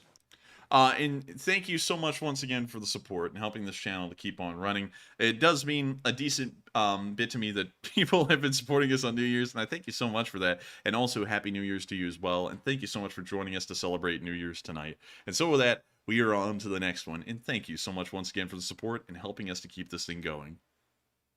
Yes, indeed. And the question is going to go to Little Big Man, who says, what is the big difference between the SAMs and Patriot missiles? Seems to be a massive fuss over Patriot, but less over NASAMS. NASAMS are shorter range missiles. They are about 17 miles out, a Patriot can reach all the way out to 100 miles. So that is really the bigger difference, is that it allows for more a time in between the missile being detected, the missile being launched to intercepted, and it being shot down before it makes it to its target. And so with that, I hope that answers the question fairly well, and I thank you so much once again for the support. And also, did you see what James Feeney said about what he thought I pronounced? Yes, I did, and I was actually about to interrupt you a second ago and go, language, James, language. I was like, whoa. With that, we're on to the next one. That'd be a hell of a scope. Goodness. But anyways, up next we have a question and a super chat from Thomas Kruger, who puts in a $5 donation and says, "Happy New Year, Enforcer." And thank you so much, Koika, for the support, and Happy New Year to you as well. I hope when I sleep tonight, I get to meet your brother, Freddie. And so with that, we're on to the next one. And thank you so much once again for the support. And the next one's going to go to WL, who puts in a $5 donation and throws in a super sticker of Doge Dog bowing in respect. And I, Doge Dog, bow in respect to you. And so thank you so much once again for the support. I hope that does address the comment fairly well. And we are on to the next one. And thank you so much once again. All right. And the next one goes to Anthony Bestwick, who puts in a $5 donation. And also, Anthony, I know your wife is in the chat lurking somewhere, also roasting me about the honey badger too. So I know what y'all are trying to do here. So Anthony puts in that 5 and says, for mate to buy some ammo for his badger. Is it 4mm or 5mm BB pellets? Also, Ukraine troops are trained in UK and sent back with full equipment. Well, guess what, Anthony? It doesn't take BB pellets. It takes a very, very potent round called a 300 Black. Oh, get the and hell it's outta very, very good. It's very good. Get outta A here. home defense round. Oh my good God. knockdown power. Good knockdown power. Get out of here. I would rather use a 1903 than that thing. I'll tell you that. Man, 300 Blackout, man, that's just a 7.62. That's just named something else. Like It has more density. oh, come on, man. Yeah, that's now splitting hairs. You know, I wonder, Matthew, if anyone who gets shot sits there like a wine connoisseur and goes, pretty heavy hit. A little bit of a wide exit wound. Let's see. It sounded kind of louder. Yeah. 300 Blackout. Yeah, they're sitting on the ground talking about, oh, this blood is gushing much faster than that 5.56 round. It must have been a larger one. It's kind of 300 Black would be my guess. It's kind of got a sulfury taste. Hellish in a way. I would say, it has to be a Chardonnay, 1959. Anyways, we're on to the next one. Thank you once again. And also, Casey Johnson, that is factual. Typically, you want to run 300 suppressed, or at least that's my understanding. That seems to be what's best for is it being a suppressed round. That was what it was designed for originally. But maybe I can get a suppressor one day. Maybe. But that's wishful thinking. Up next, we have a $5 super chat from JL and a $2 super chat from Dupper Bob, who do not leave comments. But thank you very much to both of you for the support, and we do appreciate it very much. Up next, we have a $2 super chat from ADHD Sophia, once again, who says, law says pregnant, let's see here. Law says pregnant women can pee in British cop's hat. That's true, actually. That's actually real? Yeah, that's actually real. You know, like those little police helmets, like the one I got in front of me. I don't know if that thing was pissed in, like, honestly, because that is actually a part of the law. Like, if a woman breaks water and a cop's nearby and she's like, oh my God, like, help me. Like, they actually do that. So, yeah, that's true. So with that, thank you for the support. I hope that addresses the comment fairly well. And now I'm feeling like I have to go wash that helmet. But with that, we're on to the next one. All right. And also, good night to you, DL Hemingway, and Happy New Year to you as well. And I had to call that one out because I couldn't type it. I have to get to the next one. But anyways, CA Life puts in the next one, who puts in a $2 super chat and says, Happy New Year. And also Flowers puts in a 2 and says, yeah, Happy New Year. Thank you to both of you, and Happy New Year to you. And I hope you've been having a good one. I hope you had a good one on the stream. And so with that, thank you so much once again for the support. I hope that does address the comment fairly well. And we're on to the next one. And the final super chat of the night goes to Shelty Dog, who puts in a $2 donation and says, what is the origin of Tony driving badly jokes? Tony was a driver of a Tiger armored car. A whole bunch of guys climbed on top of it, and he started driving down the road at 80 miles an hour. He swerved out of control, tipped over the Tiger, and he spilled out all 12 of these guys riding on top of the Tiger onto the street at 80 miles an hour, and they got road rash really bad, and some of them ended up dying. So that's why we're always talking about, Tony, watch you driving! Because Tony drove like an idiot and killed people because of it. And so with that. Also, the people who were riding were also idiots because they were literally sitting on the hood over the windshields where you couldn't even see out. So it was a miracle of God that he even got a half mile down the road at 80 miles an hour before he went out of control. But with that, we are on to the next one. All right, so we are now moving on to our live chat questions, and surprisingly, we have gone through most of our live chat questions. We only actually have 3 in there, but how many do you want to answer, Enforcer, except for the Morse code one? We are going to answer the whole 3 of them, including the Morse, so that'll be 4. So with that, let's get to the Morse. The Morse was deciphered by Mark Hodges, CFA, WFTU, and BME, and they said the Morse message reads, Happy New Year's, long live the LSA, Slava Ukraine, and Happy New Year's to the Enforcer and LSA from Haji. And you'll get it correct. It is that message. And so Happy New Year to all of y'all. Long live the LSA. And I hope y'all been having a fun time tonight. I've been deliberately trying to make this as silly as possible for y'all tonight, considering that this is New Year's and I want y'all to enjoy it. And I hope that we've been able to deliver on that because it has taken a lot of effort on my end and my vocal cords feel really shot. But I do hope y'all had fun nonetheless because I did it for y'all. And so with that, we are on to the next one. Right, and like Magic Skygirl said, it's only 15 minutes till the West Coast has New Year's. So up next, we have a question from Fern Joseph, who says, Enforcer Matt, is it true that the Russians destroyed their own air defense systems once again? That is true. They did do that. And so with that, I hope we answered that question fairly well. And we are on to the next one.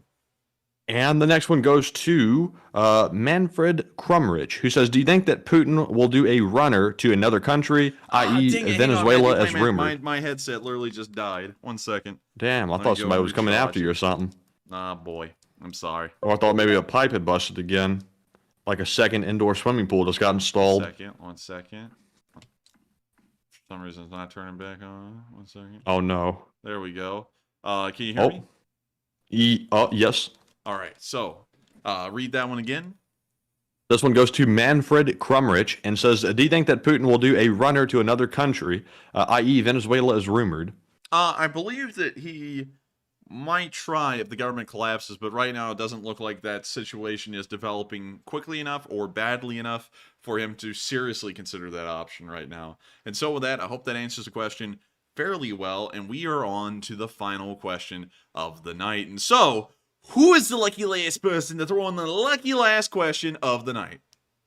And also, it's going to go to LJ Boone. But real quick, we have to have a correction here. It looks like it's 1 hour and 15 minutes for the West Coast. Magic Skygirl set me up.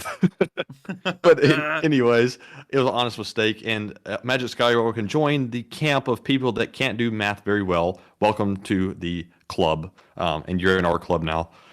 The last question tonight from LJ Boone says, do you think if Kharkiv civilians stood up and fought like those in Kherson, they would reclaim the city faster, or will it become a Bakhmut situation? In Kharkiv? Yes. Kharkiv has been Russian free for a long time, actually. There are no Russians there, and so I would say if they stood up and fight, they're not really going to be fighting anyone because there's no one there. So with that, I hope that answers that question fairly well. And with that, it is time for us to end tonight's stream. Of course, it's been absolutely fun to be here with all of y'all tonight on New Year's and to celebrate it with all of y'all as well. I hope y'all have had a fun time watching, and if y'all did, make sure to subscribe, make sure to hit the thumbs up, and also make sure to come back tomorrow for the Sunday fundraiser. Thank you all so much once again for watching, and I hope y'all have a great night. Stay safe. There's like an alarm going off somewhere, but anyways, stay safe. Have a great night. Take care. And I'll see y'all all around. And also, Slava Ukraini. Good night.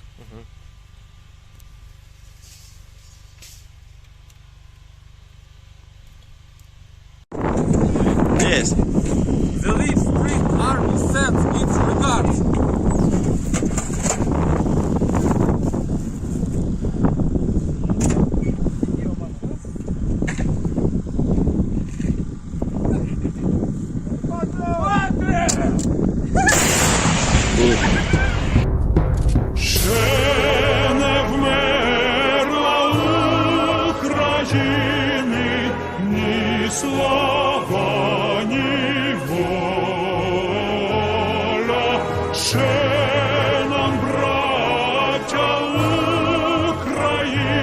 сонці усміхнеться доля. Згинуть наші вороженьки, як роса на сонці. Запануємо ми, браття, у своїй сторонці. Душу й тіло ми положим за нашу свободу і покажем, що ми браття козацького роду. Душу й тіло ми положим за нашу свободу і покажем, що ми браття козацького